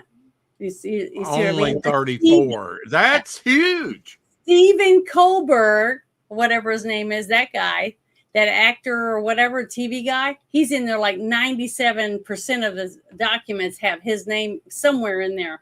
So once they compile it, it's not going to be pointing all, hey, Trump, Trump, Trump, Trump. You see what I mean? It's just not going to work out the way they were hoping it was. So in a way, they're basically spanking themselves. And a lot of this was a feint. It's like nothing to see here. It was, the Epstein thing was just to get your mind off of other things that are more important, much more important than this damn file that's been scrubbed a million times. I know. That's basically what why they released it. They're trying to get it out so people can dig through it themselves and they can move on to the next thing that's more important. But the thing is, it's like I said, it's like a broken record. But I keep bringing up the fact that where were you during Obama's 8 years? Where were you during Biden's whole term? Where were all the drumbeats? Epstein. Nothing to see here. You can't question it. The first black president, he can do anything he wants. And in fact, to put in the damn basketball court, he tore up the White House more than what Trump was doing in the renovation with the ballroom. Mm-hmm. But none of that was ever covered, because you can't question this divider in chief, who was an absolute disaster and a traitor to this country. And I say that with 100% stuff's truth. coming out. Finally, more and more evidence is coming out that he was behind so many things, but there's so much. And there's so much, right? They can't just snap their fingers and have it all. you know, don't just you know, do this to me. Come on, let's get a little bit more serious than this. This is all this is to me, is shake it up, you know. And I'm talking a cocktail here, okay? Anyway, look, I'm making a spritzer. Yeah. Look, you know, I want to see something really. I want to see an extinction level event. I want to see a meteor. I want to see a Mount St. Helens. You know, I want a meteor striking somewhere. I want to see a real shakeup. We're going to see that. I think we're about to see that. I hope next so. Something big. Even if we do, Janet, will the American public? You know, a lot of it's sanitized to begin with because it's like, oh, the American public couldn't handle it, and I'm not sure we could. Well, I'm not sure we could. I think a lot of us can. It's the ones that you see that are like trembling. The snowflakes will be melting, but then they always melt. Yeah. So, but here's something else. This is from Nick Porter. It says the Trump administration has just arrested over 100 illegal truck drivers in California and seized their commercial driver's licenses. Gavin Newsom tried to block this effort and failed because he kept trying to take them to court and getting federal judges to say, oh, you can't do that, blah, blah, blah. So, you know, this is another, just like I said, this is another reason why things are taking so long, is because every time Trump does anything, he's got federal judges taking him to court, taking the United States government to court to stop them from doing anything. So that's why it's taking so long, especially in certain states where they have this, you know, stuff for illegals on the census or whatever. But here we go. I'll play some of this. Immigration and Customs Enforcement have arrested 101 illegal alien semi-truck drivers and seized their commercial driver's licenses in a California operation called Operation Highway Sentinel. Most of the arrests took place on highways and ports throughout the state. Democratic California Governor Gavin Newsom has rejected the Trump administration's effort to arrest illegal migrant truck drivers. Of course he has. Immigration and Customs Enforcement have arrested 101. The thing is that a little here, a little there, it's picking away, and getting them out. Okay. And hopefully you're doling doing it through legal means, so they can't come back later on and say that, you know, he was screwing over Americans or whatever else. So, you know, I know it's taking a long time, and I know it's frustrating because I'm just as frustrated, but it's happening. Okay. We have already seen so much more happen in just this 1 year than in all the time that, you know, well, Biden I mean, look. So really, was anything but beyond criminal corruption and evil happening under? Come on. I mean, if you're already at -0 or negative numbers under a presidency, anything with just showing up to work and being cognitive would be better than what we had. So that's a low bar, Janet. But I know, but you know, just trying to show you that all the different areas of criminal activity that is being opened up because the people that he's put in office are trying to dig in and get the evidence so that we can prosecute people. But this is another thing right here. Remember the Brown University shooting? Right. But, I mean, I had a question about something. Now I've forgotten it because I got sidetracked with that, but maybe it'll come back to me. But we're speeding along on this stuff and not really having much of a discussion. A little reaction here, but go ahead. You want to talk about more about? Just tell me. I'm ready. Okay, maybe it'll come back to me, and we'll revisit. There's just so much that I wanted to bring up. Sure. To say that sometimes less is more. All the different areas of corruption that we've already exposed this year, and now that we have these people exposed, they're gathering the evidence, and we're going to start seeing people get arrested for it. Now, see, they had to arrest all those truck drivers, and now they got to get the people that gave the licenses out, the companies that were hiring them, you know, all that. That's how you get the big guys. You gotta get the little guys and work your way up to get the evidence so you can put these people in jail. But remember the Brown University shooting, right? right before I'm Thanksgiving. going to say, okay, sure. Okay. Well, they're finding out more information about how the campus was hiding stuff, so that that's why more people were at risk, basically. So here, that's why I think that's important too, because that's showing you that these universities that hate you if you're not a Muslim, stuff like that, are using our tax dollars or whatever, hiding stuff so that they can let more of these people in. So here you go, listen. He says he's still in shock, dealing with the fact that he saw the shooting suspect more than a dozen times. He describes how he saw the suspect in the Barris and Holly building, looking in and out of classrooms and going into the bathroom. Something fell off, so he says he notified a third-party security company there on campus 3 times about the suspect, but nothing was done. And I had said to him, I had caught him the last time on December 1st, and I was right behind him as he was coming in the building. I was coming back from my break. And I went right to the ESS staff. And I had said to the ESS staff member, I said, hey, this guy looks suspicious. I said, he just went in the bathroom. I said, you should go check him out. He's like, I'm not here for that. And Lisi says when police started releasing those photos and videos of the shooter, he knew it was the man he saw multiple times. So he notified investigators. He says he's still in shock, dealing with the... So the thing is, everywhere you go, even universities, you can't get the truth. You can't get facts or anything out, because as soon as you tell people that you think is going to do something about it, they squash it because they don't want anything to happen. You know, they don't want you to stop it. It's almost like they knew this guy was up to something and was going to try to do something, a bomb or something, and they did nothing. You know what I mean? They didn't do anything knowing that something was going to happen.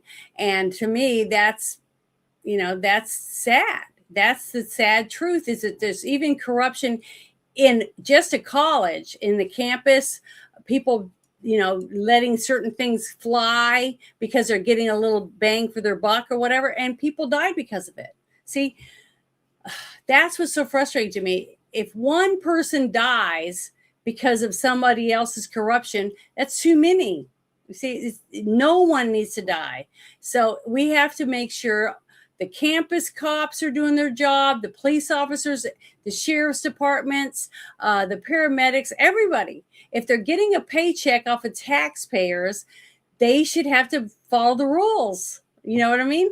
And we need to start holding these people accountable. And we need to work our way up and get the evidence so that we can prosecute all these people for what they've done. And to me, that's just... you know, tip of the iceberg type of thing. But this next thing I thought was pretty good too. This has to do with the what are those machines called? Hold on, the voting machines, Dominion. Yeah, this has to do with that. So I wanted to share this because to me this was really important. This is one of the guys. I think it was on the 23rd. Let me see. Yeah, this was posted on the 25th.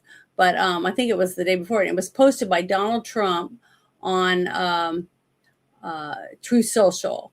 And it says, forensic expert testifies under oath that the election systems in Gwinnett County, Georgia, Colorado, Michigan, and other swing states were remotely accessed from Belgrade, Serbia, by Serbian nationals during the November 3rd, 2020 election, electively overthrowing the U.S. government. So this guy's testifying. I know, but see, it's coming together. It's just that they got to put the case together to be able to prosecute. Now, what's going to suck?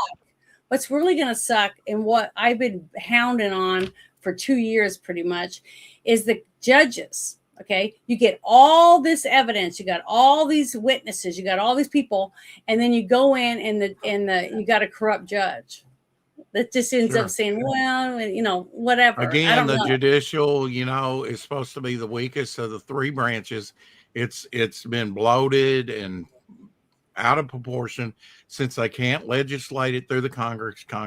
They can't get anything through. Their ideals have been bankrupt for decades, but still they're effective. How? Because they're legislating or they're executive ordering it. You know, this is not the way the system was supposed to be meant. And it may take some executive orders to help, you know, initially get it, you know, going in the right direction. But and some of the groups I was talking to about this right here that we're going to talk about, I'll listen to this gentleman. They said, well, we'll just have to do it in military court. And I was like, okay, but have you seen some of the military leaders that wear dresses when they should be wearing pants? You know, that you see what I mean? There's a lot of screwed up things going on still in the military that Hegseth has been working on. Right. But, right. You know, how can we even trust that? See, that's what's so scary to me. I don't trust any of those people, the higher ups, simply because we've gotten where we are because they have done nothing.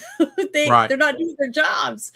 Yeah. So I don't want to see all this work that Kash Patel and Kristi Noem and all these people have been doing, putting it together, to seeing it just thrown out. See? I want to make sure that we have all the different levels in place so that when we lay down the law, we can televise these cases and the people can see actual people being prosecuted for crimes and what the evidence is, you know, so we can see it and say, yeah, hell yeah, you know. That's what I would like to see. And hopefully we're going to get to see that. But I wanted you guys to see this because this is really, really good. I already knew this stuff. I've been paying attention to it since the beginning, and I worked the polls. And when you have 327 people come in to vote and you end up with 472 votes, you know that there's had to be cheating because where the other people come from? See what I mean? Yeah. So it's that simple to me because I've worked the polls before. But for people who don't understand it, they like, And, you know, I don't think the Democrats want to pick the scab on redistricting and gerrymandering too much because they've already pretty much in every state, you know, except for hardened red states, have you know, done the gerrymandering and the reconfiguration to their advantage so much that there's very little much more than they could do. The Republicans can do a whole hell of a lot more, and they should. They should redistrict a lot of this stuff in more of their favor and more at least balanced, you know. Yeah. Because it's out and outright.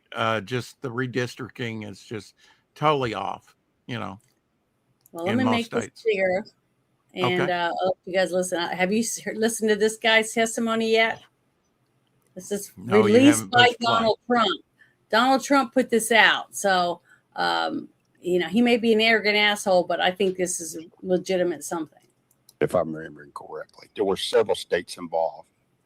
And which time period are you referring to? This was 2020. Before or after the election? During the election. In your examination of any of these Dominion systems, have you seen any indication of non-election personnel remotely accessing a Dominion system? Yes. Can you tell us about that? I too have reviewed a series of emails produced by Dominion in which they're discussing remoting into Gwinnett County, Georgia. You also mentioned Dominion remotely connecting to election systems, but you don't have any evidence that occurred in Georgia, correct? There was one county. I've seen a lot of Dominion emails. I've had to translate Dominion emails from Serbian to English to verify the technical questions I was being asked about them, to verify that it was translated properly. So it's your testimony that there is evidence of Dominion remotely accessing Georgia election equipment? Yes, on the one county. It was included with stuff that I was researching and reading through, considering Colorado. Michigan was also involved, and there were other ones. To your understanding, is Dominion able to remotely connect to these election systems?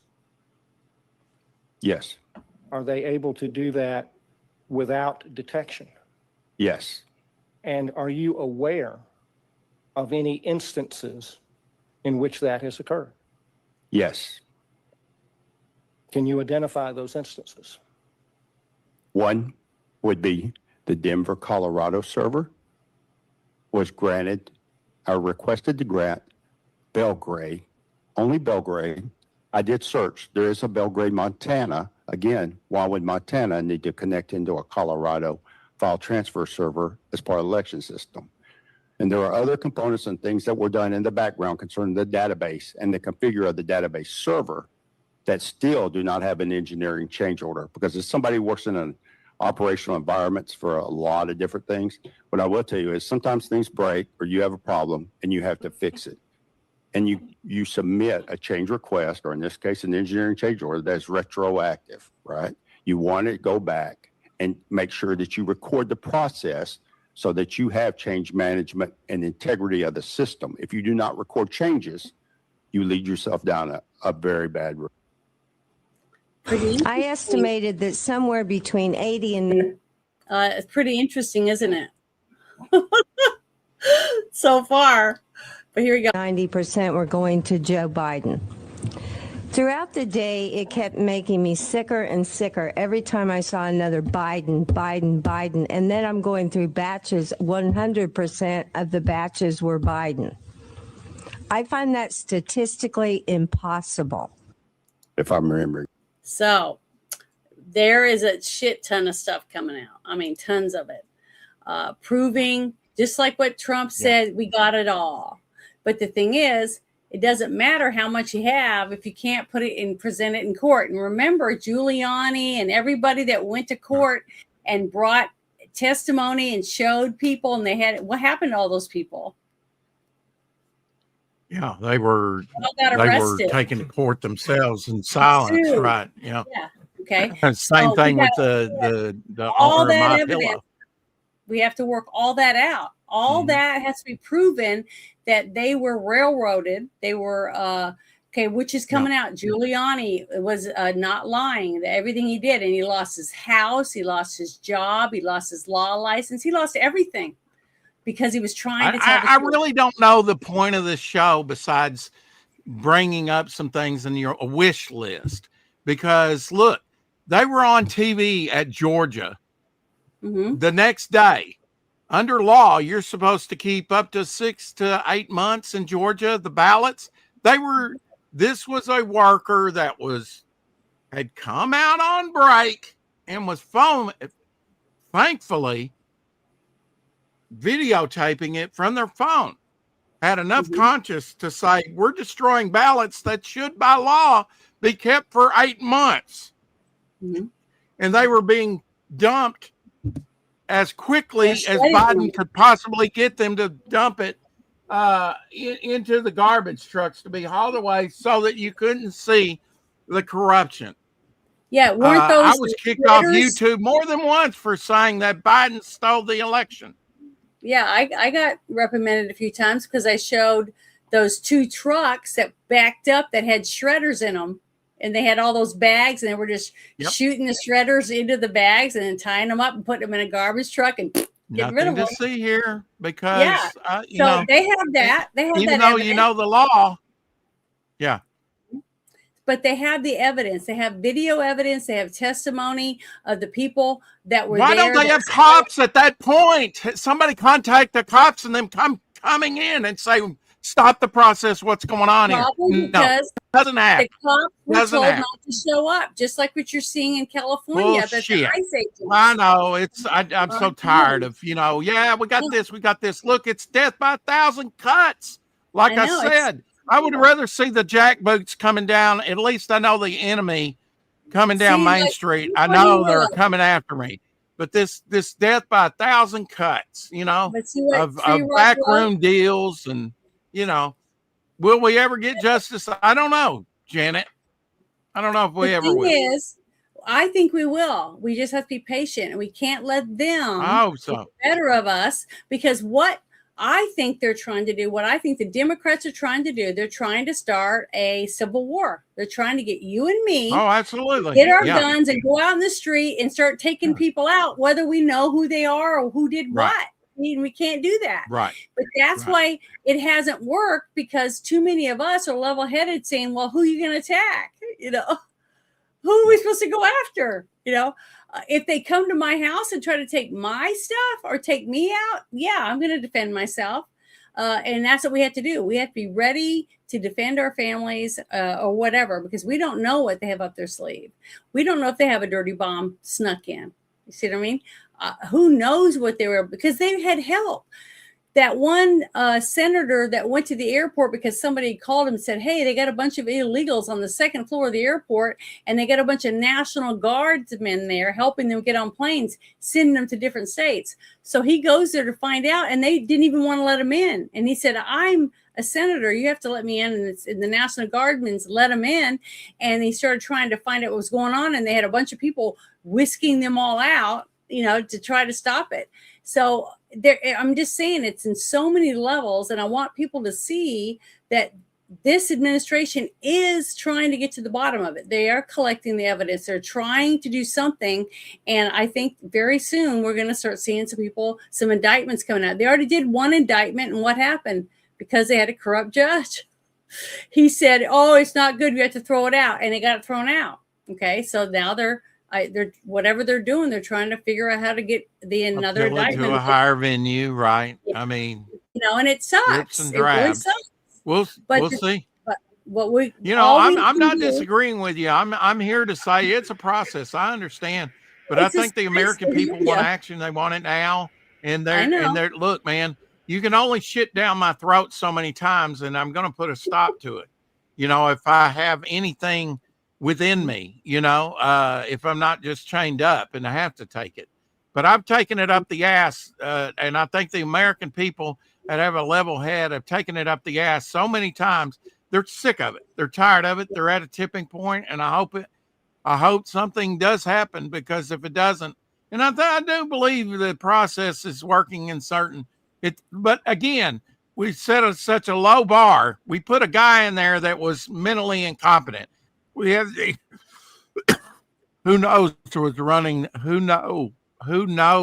was running the country for the last 4 years. It wasn't Biden. It was freaking Autopin and the people behind it. These people are traitors. They're the one who was president before him, remotely taking care of everything, if you know what I'm saying. You know what I mean? Yeah, I mean, look, man, nothing surprises me. Look, Biden was interfering with Israel elections. So was Obama. Obama was actively trying to stop. It's been proven for Trump, the intended, for him to even be even the candidate, much less. But he was actively trying to sabotage his presidency before he came in. 100%. Yeah, yep. And they have tons of evidence lined up. Him being lined up and shot is not hardly good enough. Of course, you got to have the evidence. And if we could get the top dogs, I'd love it. But I don't think we'll ever see it. But I, never give up hope. That I'm trying not to give up hope. So, but here's Senator Bill Hagerty. He says he has tried to stop illegals from being counted in the census with legislation, and every Democrat voted to block it. See, this is why I don't understand why any person out here, a taxpayer that is a Democrat, is still voting Democrat after finding out about all this evidence. Hold out your hand. Look at your hand. Let me put money in it, and you'll understand. Yep. Or you know what? They're already got money in hand. They've already received, and I will cut off this benefit, and you will starve. Or your your granddaughter will not be able to go on that scholarship. It's that simple. Pay the money back. That's what I want to see. Once they go to court, if dreams were candy, you would have a sweet tooth indeed. I maybe I would, but I would really. Yeah. That's what I want to see. I want to see people prosecuted. You have high hopes. I'm about to serve jury duty the whole month of January, so I can't help it. I'm just that's how I think, and I still believe. Are you a glass half full or half empty? Probably half full, right? I think I say it's half full. That's me. Okay. But I try. Well, me too, but too bitter. But the thing is, it's up to us, and I do believe it's on us. But we have people like this that are trying, that are in there doing something, and we have to support these people. That's how we're going to win, because there are people in there that understand how things work and that do have evidence, and they're trying to gather it, and we need to just help them, support them. You've got these blue states that have situated sanctuary cities inside their states. What are those sanctuary cities designed to do? They serve as magnets. The reason and the motive behind this crime is that the census counts those illegal aliens for the purpose of allocating congressional districts and for the purpose of allocating electoral votes. At the end of the day, Joe, this is about power. California has more electoral seats than it, quote, deserves, because they're able to count these illegals. That gives people who are actually citizens a disproportionate power relative to people that are citizens in my state, where we don't have a large illegal population. That is something that's a major flaw in the system. I tried to address it legislatively, and every Democrat voted to block me on it. You've got these. So one thing I've brought up many times, because you live in Arkansas too, is the fact that Arkansas, the whole state of Arkansas, every person that's registered to vote of legal age, that's an American citizen and a citizen of Arkansas that wants to go vote, guess what? New York City, the city of New York, outvotes every single person in Arkansas. Sure, it does. We've only got about 2 million. Yeah. I know, but a lot of people can't comprehend that. They don't understand that New York outvotes 5-6 states. Yeah. And then you got California that outvotes 7, 8, 10 states. Yeah. That's why our forefathers were geniuses. If you sit down and think about it, the way they sat down and methodically looked at our country and decided this is how we have to do it. So if they ever get rid of electoral college, we are doomed as a country. Oh yeah, absolutely. Yeah. And if Texas or Florida's flipped, it's over. Sure. Yeah. So we really gotta work on it. Oh, someone said for you to watch your blood pressure. Yeah, I know. Oh, I'm sorry. I don't mean to get you riled up or anything, but the thing is, I'm trying to give people hope to realize that stuff is coming out. The evidence is being gathered in so many areas, in every single branch of our government, every single branch. It's corruption in every single state. I don't care if it's a red state or and it's when a that blue corruption is exposed, it's found on page 26 underneath, hidden. It's not on the front page. These things that should be front page news are found, as a disclaimer, as hopefully you won't ever see it. We printed the truth. Because they don't want you to see it. Right. Yeah. Because they're part of the problem. Well, it's because I'm trying to remember the act that Obama signed. I'm trying to remember the name of it again now. Damn it. I just lost my train of thought. It's I can't remember the name of it now. Give me a hint. Hardwick, you know what it is. The act lets the media say and do whatever they want. The Smith-Mundt Act. That's what it is. The Modernization Act is what Obama changed it. So we need to have Congress go back and undo it. That's what we need. And the thing of it is, we need to draw attention to that till it is changed. I have been. Sometimes the best thing we can do is point a finger at it. Yeah, and keep it in the headlines. Yep. Yeah. And that's what I do. But I've had my channel taken down for 2 weeks at a time because I played a 7-minute video about the the Hillary Clinton and the Podesta emails with Comet Ping Pong, and they called me a cyber bully, and I had to take classes and stuff to get my channel back up. So it's pathetic because I'm not even monetized. But bad. You stop doing that. Bad girl. Nice You be nice. You be nice. While we rape your country, you be nice. Quit bullying. I've got 2 more things. That's all I had pulled up. And one of them is about China because I had to bring that up because, they've been dabbling in different things in our country too. I think it's this one. Yeah, here we go. If you're from Here's Venus, something where you does guys that might not know location? about. It says Chinese investment firms are buying hundreds of American schools. And see what happened in our state. Remember what happened with China in our state? Our governor said, "China, you're one. We won't. We gave back their money for the one place they tried to buy, and we said, hell no, Yeah. you're not buying a damn Good. thing in our state." So Wasn't a we did school. have a It governor. wasn't a school here in the state. No, it was land. It It was was a farmland. business, right? No, it was Factory, right? farmland. Yeah. It was farmer stuff. Yeah. But the thing is, she still said no. And it doesn't matter what it is they want to buy. If we find out that it's a Chinese-owned company, she said, hell no, they're not allowed to purchase anything. And she has the right to do that. She's our governor.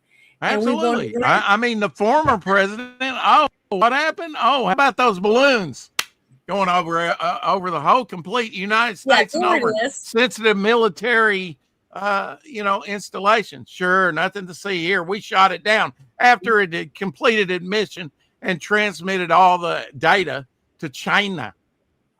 He says that Thomas Massey opened a bill in October to repeal it. Do you know if it's gone anywhere? Because we need to get rid of that so that we can start holding the media accountable when they lie. You know how you change a channel and one channel is saying, because of our democracy, change it. Democracy, because every channel has the exact same script. That's because they're owned. And sure.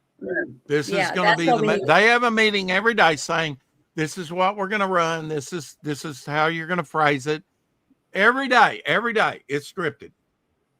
Yep, I've seen that. I know that they're watching my channel because what's funny is every so often you go down some of my videos, and you look at there's a little label on there, that says that COVID is real, all this different, just tons of stuff. They put it on it now. The only reason I haven't been taken down again since is because Trump signed that executive order saying that they can't be biased to people that do podcasts and some other stuff. I don't remember the exact. Gives you some legal recourse. Yeah, it gives me some legal recourse that if they attack me for speaking the truth. The one thing I got in trouble for, another thing I got in trouble for was I played a small interview between the Surgeon General of Florida on Tucker Carlson's show, and he was talking about whether or not the COVID vaccine altered the DNA of children.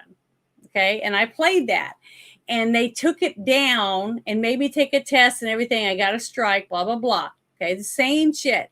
And then I wrote to him and I said, Tucker's show is still up on his channel with the interview with that same guy, but they took my channel down because not for copyright either, because I used it off of his Twitter account, not off of his YouTube channel. Right. So it wasn't for that. It was for the content or whatever what we were talking about. Bad girl, you're a bully. But the thing is, it's funny how some channels can get away with it. And this is one more thing I want to bring up about child trafficking that I do a lot on. I've gotten in trouble for calling them pedophiles and stuff like that. The thing is, I had a guest on my show, and she's from Louisiana, and had her on my show, and we were talking about child trafficking and things like that.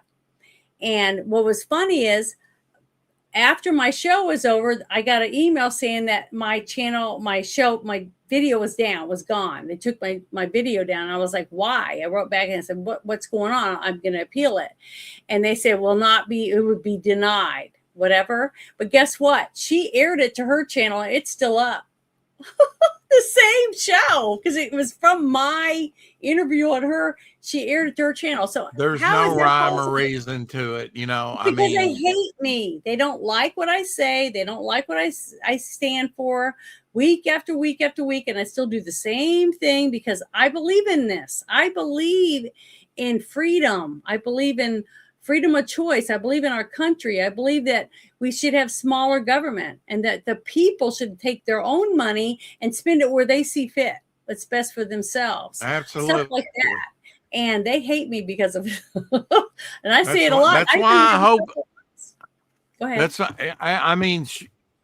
We can spend our money 9 times out of 10, we can, and maybe not that high, but, you know, the American people know how to spend their money, hopefully wisely. And if they spend it, you know, otherwise, then that's on them, you know.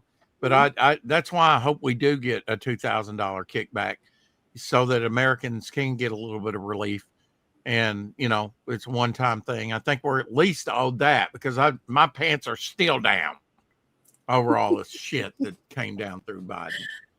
F Biden. And Lord bless him. Is there anything that needs you want to bring up that you think is important that people should know about? No, I'm waiting to hear this thing on China. Let's roll the bean footage. All right, I'm going to play this real quick because I think it's pretty important, and a lot of people probably don't even know about it, about them being able to buy American schools. I just think it's bullshit. But they found out about it, and they're trying to they're putting a stop to it. Chinese owned groups have been buying up schools across the United States, including Spring Education Group, with ownership of 240 schools across 19 states. And they're funded by a Chinese investment firm whose CEO has been described as, quote, an ardent Chinese nationalist. But look, Texas, Florida, Georgia, Arizona, you know, all these other states, because if they can get those electoral college votes. Xi Van Fleet was born in China, and she lived through the Cultural Revolution. She joins us now. She, always great to have you on. You know what? I've been following a lot of stuff with the CCP. I didn't even know that they were, you know, owning or donating to 240 schools. Explain to our viewers why the Chinese would want to have this happen, what they're up to. Yeah, I think it's so important for Americans to understand that CCP, since its founding in 1921, always regard America as its arch enemy and has been never stopped working to weaken and undermine the United States in order to replace it to become world superpower. And education has been the very important battleground. And since the early 2000s, they started with the higher education, with the Confucius institutions everywhere in the United States. And then they moved to the public schools with donation and exchange programs such as sister school programs. And now they're moving towards private schools, buying a lot of them.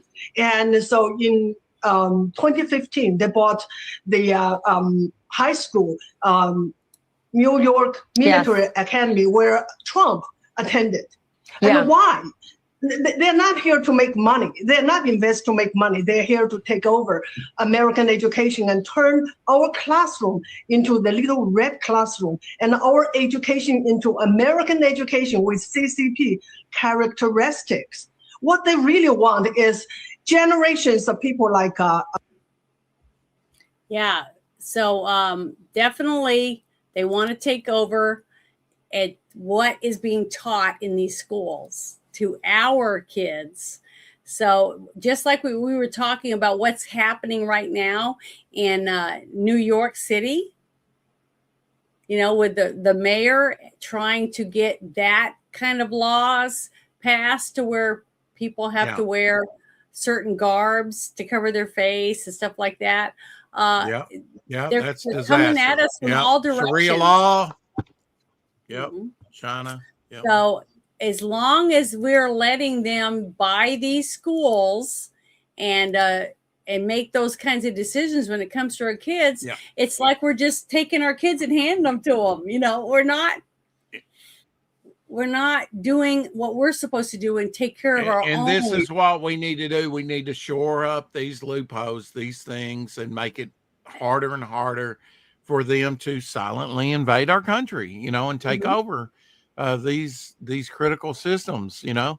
And it begins at the ballot box, but it doesn't necessarily end there. You know, it's in our day-to-day life. Now, most people are like, well, I've got enough trying to raise 3 children and, you know, and put food on the table and everything. I get it, you know, but we can all, you know, that's where you as an individual, maybe just contributing your time, a little bit of time, or being a part of, you know, a group within the community can make a difference, you know. One thing I wanted even to if ask it's just one day even if it's just like one day, like Thanksgiving, handing out meals to people that, don't have a meal, or maybe not have a meal if you don't give it to them. Well, people will say, well, they can't get away with teaching communism and doing this, that, and the other. And I said, well, maybe that's not exactly what they're going to do. Maybe they're going to come in and say, oh, a kid should be able to poop in a litter box if they think they're a kitty. And what if that little boy over there thinks he's a girl? We should start making sure that we treat him like a girl. Maybe China might have something to do with that. Because if our kids can't keep up with their kids, then we're going to lose when it comes to jobs and technology and stuff. See, when you find a small drip, you don't wait till half the sheetrock falls in. You take care of it right then and there, or it won't get any. It's not going to get any better. It's just going to weaken the whole structure around it. And so you got to take care of these things, early on. And for decades, we haven't. And things are starting to collapse and show. And there's cracks in the foundations. Now we got to shore these things up, or the whole boat is going to sink. And we got a good system, but they know how to play the system. And so we need to learn to play the system just as, and play hardball and say, this is morally and ethically not right.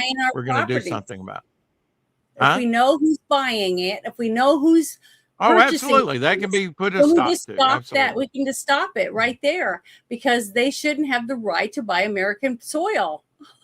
They're communists. No, but put some yen in my hands and maybe we'll talk.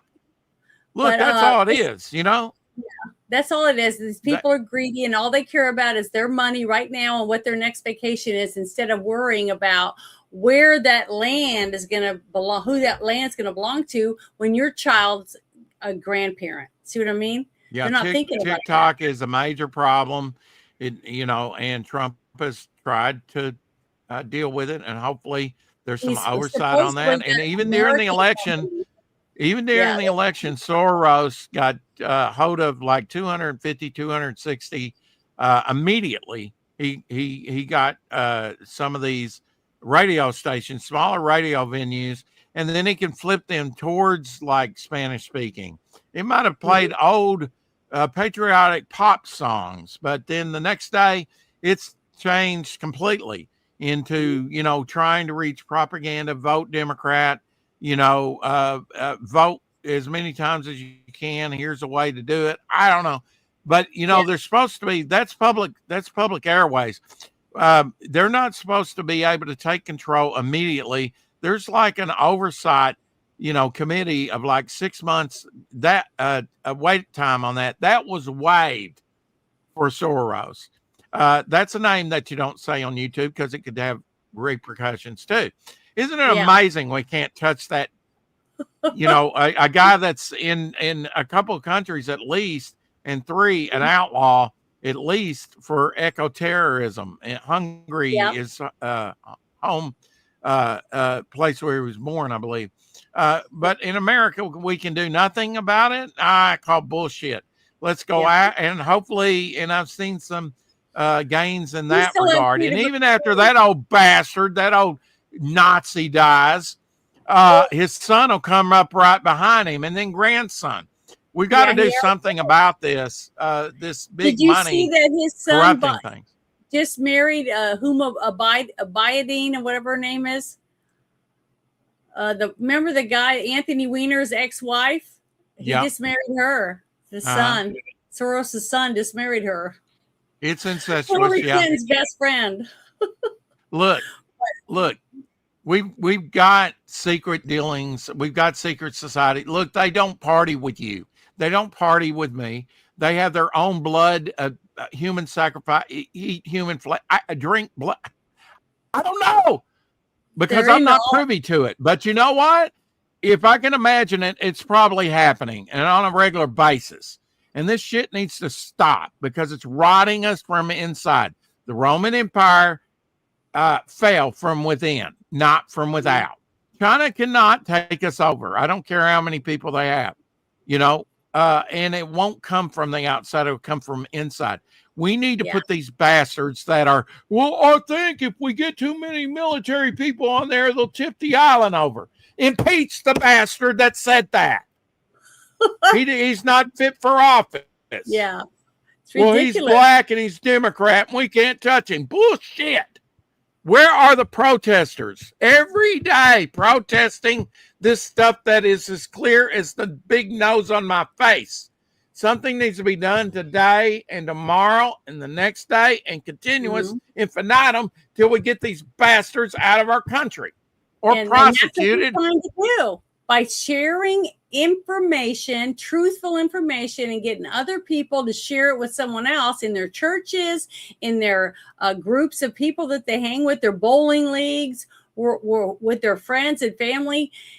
Get people to understand what we need to do and how we need to do it, and what the truth is, and that when we do get the chance to take them to court, that they're behind it and that they're saying, yeah, let's get on the jury or whatever, try to make sure these people are prosecuted. That's what I'm doing.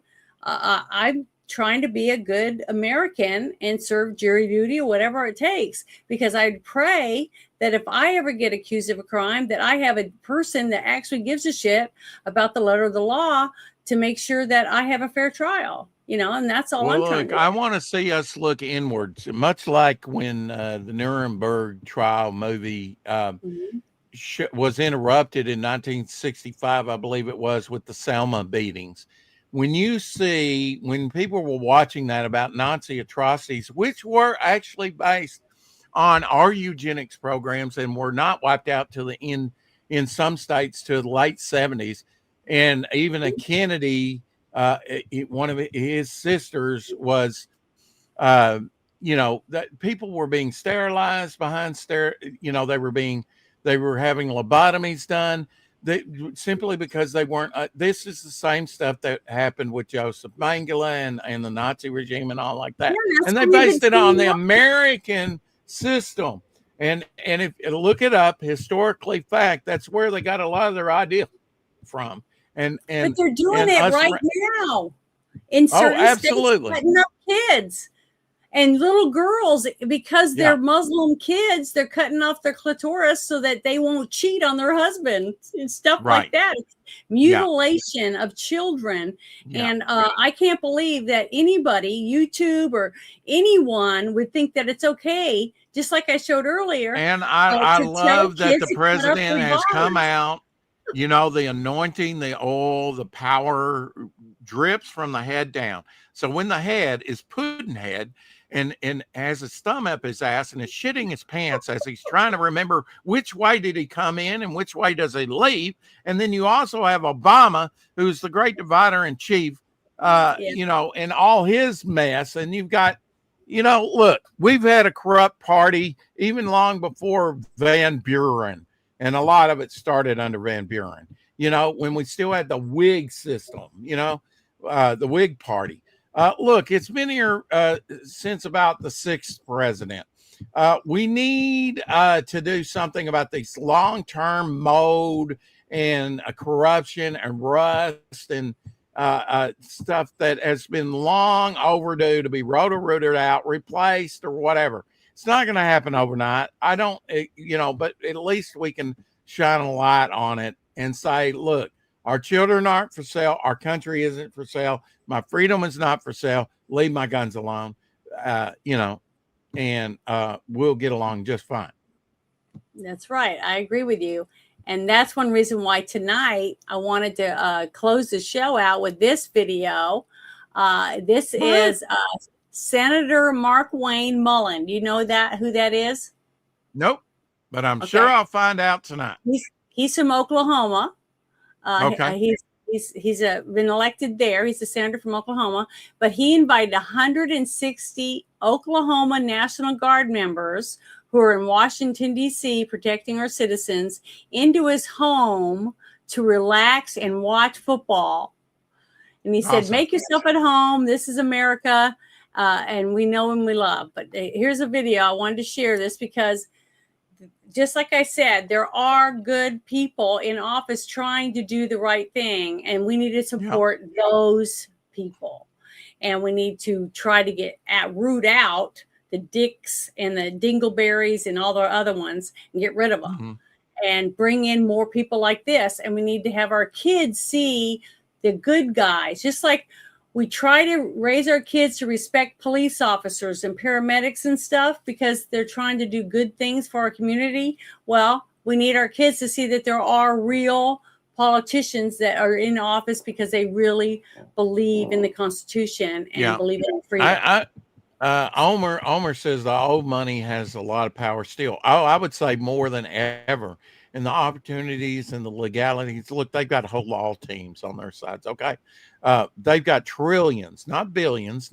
You know, at one point we were like million. Oh, it's beyond my comprehension. And then it was billions. Now it's trillions. You got $1 trillion companies like Amazon. So we're into the you know, you can't even spend that within your lifetime. You know, I'm not saying we'll ever take these people down in our lifetime. I will never see it. But you know what? Maybe we can plant the seed. Maybe we can water the fern. Well, we have to raise our kids that love the country and want to fight for our country. And at the founding, they knew that your life is not your own, that your life goes on beyond you. You need almost like those Amazonian parrots. When you buy one of those, you've got to say, yeah, I've got a provider for it if I pass away, because that thing may outlive you. It's going to live 75 years or more. Yeah, 30. You might have the bird yourself for 30 years. People don't think about that. Yeah. And we've become a short-term nation that only thinks about like this afternoon, you know, down the road. We're not thinking even 5, 10, you know, where our grandchildren will be. Yet we need to be living our lives and providing a legacy for them. Huh? Because I try to live my life because, you know, to own a house, to have something to pass down to my kids, because that's all I have. And that's the only mark I'm going to leave, is the mark that I'll leave with my children and hopefully my grandkids and maybe great grandkids. I would love to be around one day to get to hold. Well, you know, it's less about, we've become a very materialistic nation. They're always trying to sell you this brand, that brand. It's branding. We would be better to get back to very basic stuff. I know that when you start talking like that, it's like, oh, the Amish, the Mennonites, blah, blah, blah. They don't have it totally wrong. Are they perfect? No. But yeah, we can deal with a lot less. If you got shelter, clothing, you know, food for the day, then you're doing better than 99% of the rest of the world. You know, just look at it that way. You don't need much more than that. But the system says, yes, you need this, you need that.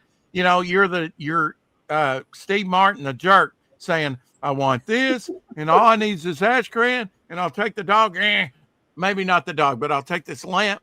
He doesn't need all that. Just leave. You know, it's just stuff. It's just stuff. At the end of the day, I've lost everything, just about everything except my life. And you know what? In the end, that's all that mattered. The fire destroyed everything physically, but you know, except for me and my life. And that was the most important thing. I can rebuild, you know, it's just stuff. I had a friend tell me those exact words. It's just stuff. Even if it's one of a kind stuff. I even lost a presidential burial flag, Calvin Coolidge's burial flag, in that fire. But it was just stuff at the end of the day. I still had my life. We don't need as much as we really, you know, pretend. I don't need a cell phone. I don't need a TV. Nope. Look, I can entertain myself. I did as a kid. I went out and played with stones and sticks. All you got to look at is all the people that live under the bridges and stuff like that. They don't have anything. They just had the clothes on their back. And I don't want to live that way, but if I had to, I think I could survive, you know, because I know how to fish. I know how to, you know, get squirrels, whatever else. I wouldn't starve. But I wanted to close out with something good to show that we still have people that are fighting for us, people that do care about this country and what it stands for. And we still have people in other countries that want to come here and be an American because they want, that's all they think about. Not come here and live off of the Americans, to come here and be an American. There's a difference. Coming here and going through the steps to become a citizen is different than walking over the border with your hand out. Okay, totally two different people. And we still have people that see that and want that. And they are upset that this is happening to our country because they worked hard to become an American citizen, learning the Constitution and all that, following the law. And I'm fighting for them too. If somebody jumps the line, you'd be upset too if it takes you 14 to 16 years to become an American citizen and thousands of dollars and hours spent studying. Yes, you're going to be upset if people jump in the line and just getting that and a credit card, put up in a fine motel. Yeah, and they get a house. Yeah, and often these people are criminals. They're going to take that money. They're going to make connections. They're going to create a criminal venture, and they're just going to prey on other people. That's right. Nothing of it was earned, so they don't appreciate it. So I just wanted you to see this, that people still care, and that this guy opened his own home to our National Guard, and we need more people like this in office. So the next time you're going to vote for someone, think about that. Are these people, is this person that you're about to vote in your state, are they willing to open their own door to help another American or not? You know, to me, it's called character, virtue. Actions speak louder than words. If you can't speak, what are you doing to show people that you're going to help them? Look, that's basically the issue. Yeah, you need to also be looking in the mirror every day, actions and words, because that's what ultimately you're going to be judged on. Yep, 100%. I believe that. But here we go. I wanted to share this. I think it's really good. It's not very long, but here we go. What's up, guys? How you all doing? Good to see you, brother. Yeah, it's been like 24 hours, brother. Good to see you again. Yeah, it's like we're dating. Yeah, or they were walking down the sidewalk, and I was about to go meet with a whole bunch of other senators. A bunch of these thick-necked guys walking down. I was like, that's got to be Oklahoma. I guess they recognized me too, and I rolled down the window. Where y'all from? Oklahoma. I was like, I knew it. I got challenge coins for everybody. Thank you. I appreciate that. Here, you get that back to me this second. You got to get to me right. Appreciate it. Thank you. Thanks, guys. Appreciate it. Now, I'm serious. I made this offer. Did I not? I have a table that seats 23, 24 people. You guys on Christmas or something, you guys want to take a break, you're in civilian clothes, you guys go over there. Sergeant's got my phone number. So you just go on in and make yourself home. Just clean up after yourself when you're done. And it gives you a place to relax, watch football, get away from everybody else. I'd be honored if you guys used it. And that way you guys have a sense a little bit of just kicking back, relaxing a little bit. All right. You guys got anything for me before I run back? I got to go vote, but no, thank you guys. And I'm serious. You guys take me up on that offer. All right, guys. Appreciate y'all. Thank you. Appreciate it. Okay. I just wanted to show you that there are people out there that care about our country and who's fighting for it. And I think it's important that we give them recognition, because you're not going to see it on TV. You know what I mean? So, the only way you're going to see it is by us sharing it with each other and our little groups of, YouTubers or Rumblers, or if you're on, TikTok or Instagram or whatever you're on, the only way people are going to see it is if you share it with someone. And I love seeing happy stories. I love seeing good people get their name out there so other people can see that they did a good deed, because they're not doing it just to get recognition. They're doing it because they want to make a difference. And it's just nice to see it once in a while. But before we go, do you have anything you want to share with anyone? The last comment there, they have a question for you. Oh, here we go. Let's see it. I'm sorry. Will there be a movie stream this Sunday? Yes, and we're doing the movie Face Off. Bruce and I are going to watch the movie in my Discord. So if you want to see it and watch the movie with us, send me a DM on X or my Instagram or any of my other areas where you can get a hold of me. My Discord. If you're in my Discord, you can send me a message in there. But I will invite you to come watch the movie with us in Discord, and then we'll do the review afterward. And we usually have a 35, 45-minute discussion, about the movie, what we liked, what we didn't like, things like that, in the Discord before we do the review. So it's a lot of fun. I enjoy it. Been doing it for a while with Bruce, and we don't always agree. Most of the time we don't agree on, it's very rare that we agree on a movie. I think the first time I saw you do that was the Frogtown movie, something. Yeah. I'd never seen that before. It was interesting.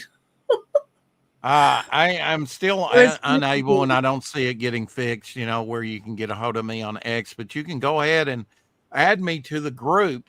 I will eventually get it fixed. I tried to add you, it wouldn't let me, so I don't know. It must be something. Oh, it wouldn't let you? No, it wouldn't let me add you. Anytime I try and click on any message, besides like I saw one from Marcus Killigrew, he said, "Merry Christmas, Rex." That short message I could read, but once you click on it, it says, "It's our fault, not your fault." I contacted them about it. Of course, if they sent me a message, I can't access this message. They haven't fixed anything. So do you have an email with them though? I have an email. I can give that to you after the show. Absolutely. Well, I'm saying no. I would check your email to see because X sends me stuff a lot on email when I've had problems. So I'd be checking your email. That's probably how they've been trying to get hold of it. I don't think anything ever, but sure. Yeah. Tomorrow, 4:00 Shadow will be, as I told you earlier before the show, be celebrating 4 years of content up on my channel. I do a daily show called the 4:00 Shadow for a couple hours. Generally, I mean, we used to go a lot longer, and then, sometimes we go. It just depends, but mostly, generally, we've been doing a couple hours every day from 4 to 6 Central, and so proud of that, and do interviews, collectibles, all kinds of, trying to get up a sort of trivia game called Fact or Fiction. Here with a panel. I think that'll be a lot of fun. I've been, I think people like to tune in for games like that and stuff. And look, man, YouTube's like a business. They want to run it like a business, and there's big changes coming to YouTube. There are actually videos out on there, what changes to expect. And I've been checking out a lot of not just things that I'm interested in YouTube, just not the individual creators, but just the information that I want, out there, on like the $2,000, what's happening with that? Will that come down the pike anytime soon? Because I have an invested interest in that, or just trivia things that I want to know, or, and that's kind of where I'm like going to get the source, is from YouTube, because I'm convinced, if you want an education, if you want PhD level, if you're diligent enough, you could probably get it off the internet. We've got more information now than ever before. We just don't know how to properly use it. Yeah, you can learn a lot of things by just watching absolutely tutorials on YouTube. And I've had a couple people approach me and say that I need to start putting some of my sewing and my crocheting and stuff like that, some of my craft stuff, more of that, doing live stream. I watched some videos on like cooking videos, simple things like that, and man, they're viewing in the millions. It's amazing, and I don't watch a lot of that stuff, but it's like, oh, ramen noodles. Okay, I got ramen noodles in my prepper, up in because you're cheap, but eventually you want to eat them and replace them, right? So I'm looking at them putting eggs on it, and I'm like, okay, I never really ate ramen. That's just maybe like a survival food up in my cabinet, but I want to replace that like a yearly. So okay, I'll click on here. That's got 6 million views, 2 million views, blowing my mind with these things, but I get it. Plus, I have had a few people ask me to make those, I think it's ASMR videos or something with sounds, just tappings and crumpling paper and stuff like that. I don't know. I don't understand. I have to look it up and whisper.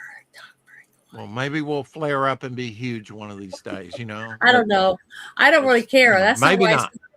When I first started, I was making funny videos, dumb ones, like me being on the elliptical and saying dumb stuff or whatever, and posting them. And then I posted them on TikTok and Instagram, basically. And then someone told me that YouTube was coming out with shorts.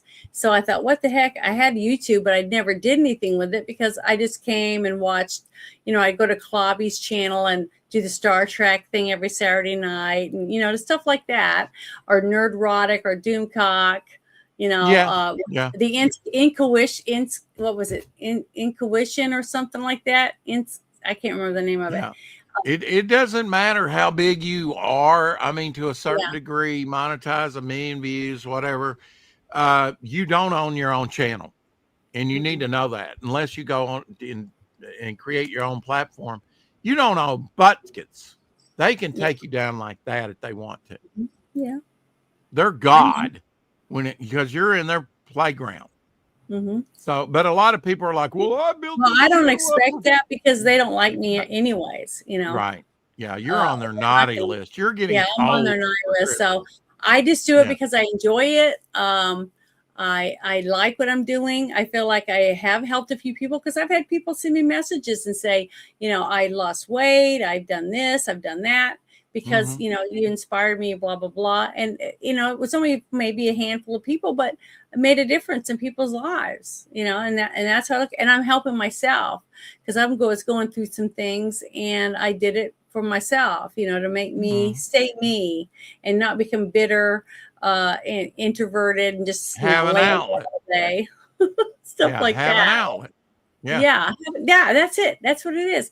I have an outlet to where I can do my cosplay if I want. I can write. I'm writing a book. I've written a couple screenplays. I've done lots of different stuff, but I just don't. I just don't talk about it. But and plus now that I'm in Hillbillyville, it's hard to get to do that out there, like I was doing when I lived in New Orleans. Janet, I didn't think you were a hater, but now I know you are.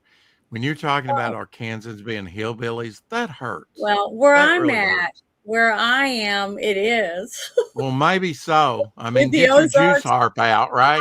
I am in Hillbillyville, where I'm at. I mean, there is no. Well, there are a few rural areas that, How far do you have to drive to buy a bottle of wine? Let me ask you that. Well, I am in a dry county, so I actually do have to drive outside the county.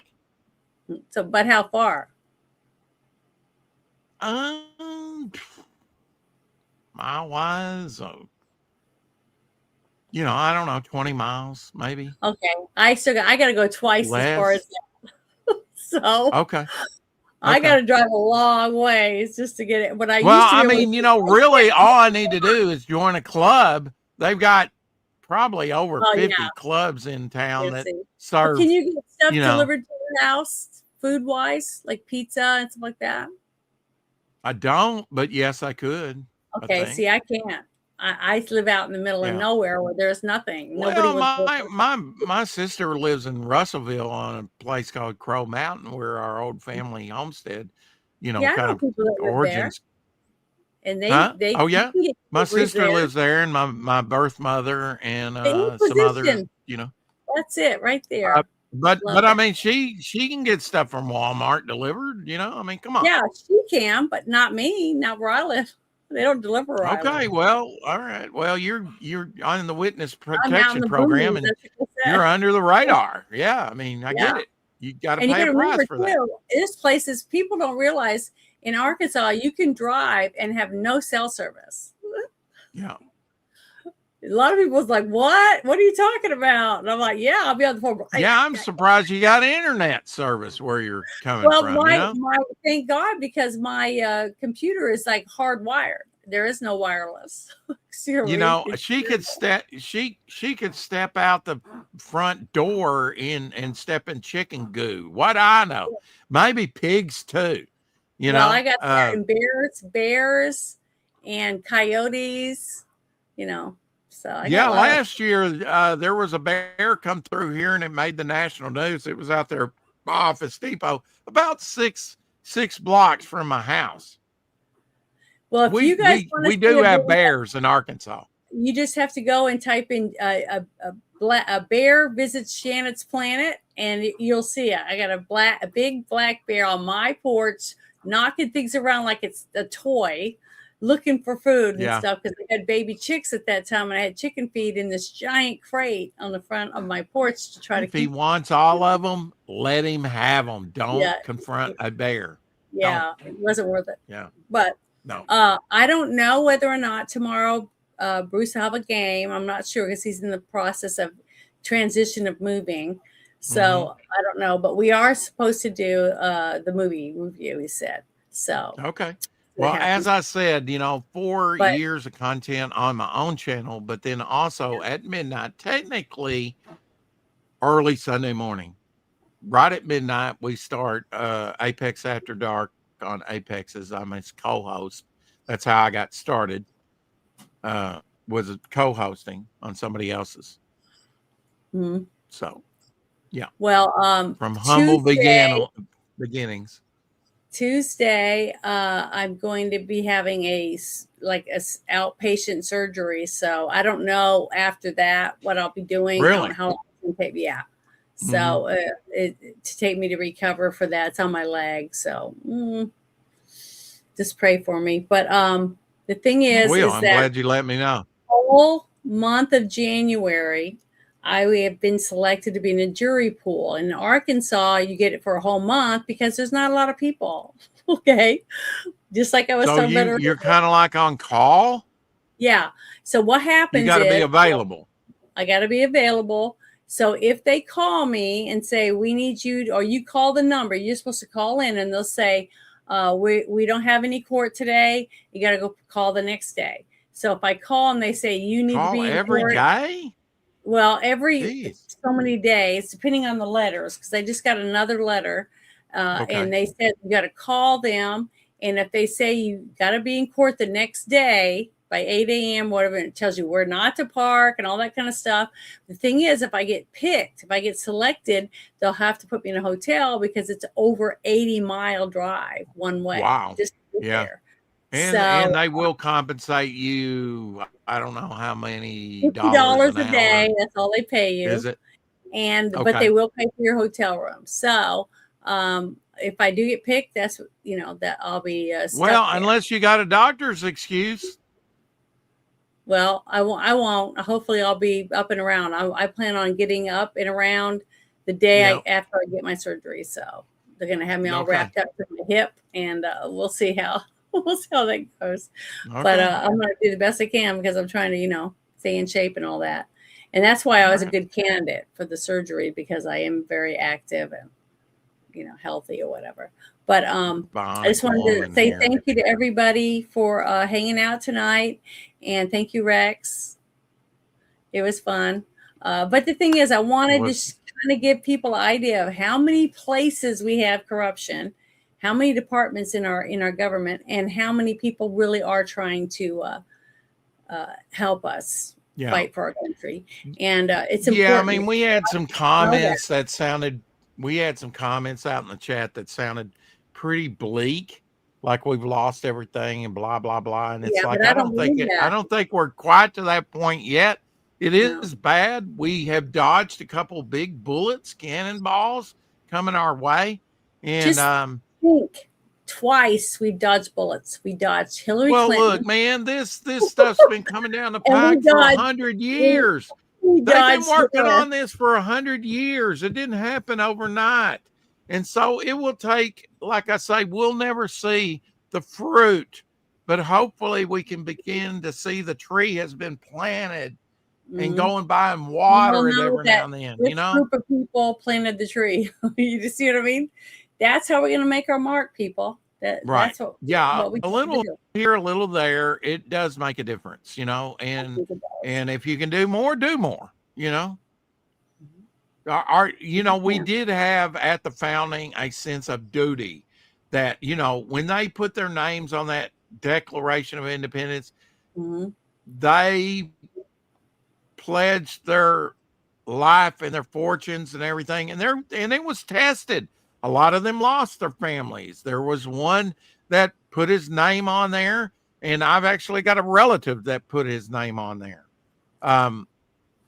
He former governor of Virginia, my first cousin, 7 generations removed, 7th time removed. So pretty close genetically, he's my first cousin. Oh, that's was awesome. The governor at the time, and so I'm a son of the Revolution, So I've got I'm related to 2 presidents. Our family crest is on Maryland's flag. That's how we came straight from England. So we helped found this country. To Pat Garrett, the lawman, the one who shot. Yeah. Well, I'm related to Frank and Jesse James, so. Yeah, I got some, whatever. Yeah, we got some moonshiners in our family too. But I want to play a video, short, funny video, to remind people that when New Year's Eve comes, to try not to get too tipsy, but I already played the one about driving. This is a funny one. I'm going to play this, and then I'm going to do the outro. But I want you to watch the outro because I changed it from the Christmas cookie one. Remember the one I loved? The Indians standing on the cookie dough and rats running across it. And some people are buying the cookies and eating them from India. If it says made in India, make sure you don't eat those cookies.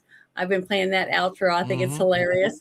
Well, I got rid of that one. I got a new outro now that I'll use for a little while. But this video I want to play first about drinking. So here we go. I hope you guys like this. And one more, I've got a comic book for sale, and it's up on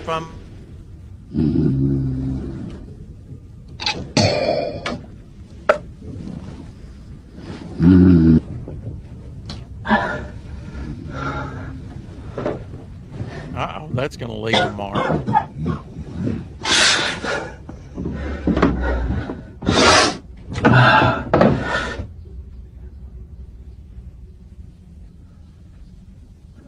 Shit. Morning, Dad.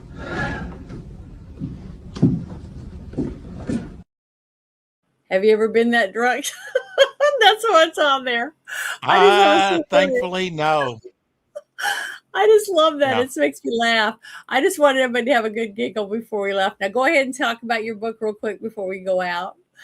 I was just going to say, just drop the link to my YouTube channel. Check us out. You got it. And also to, into the chat. And now that I have wrench power, hopefully it's showing up.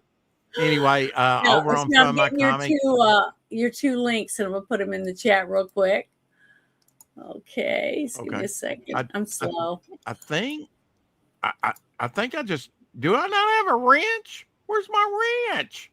Well, I told you have to come into my chat, not here. I can't do it on StreamYard. I'm not on YouTube. I have to go on YouTube and do it. And you have to post in my YouTube for me to be able to make you a wrench. Okay, so I need to catch you during a live stream and say, come and say hi and say, give me a wrench. And I will. I thought you already had. I gave Glitch his one. He's got one the other night. Wrong check.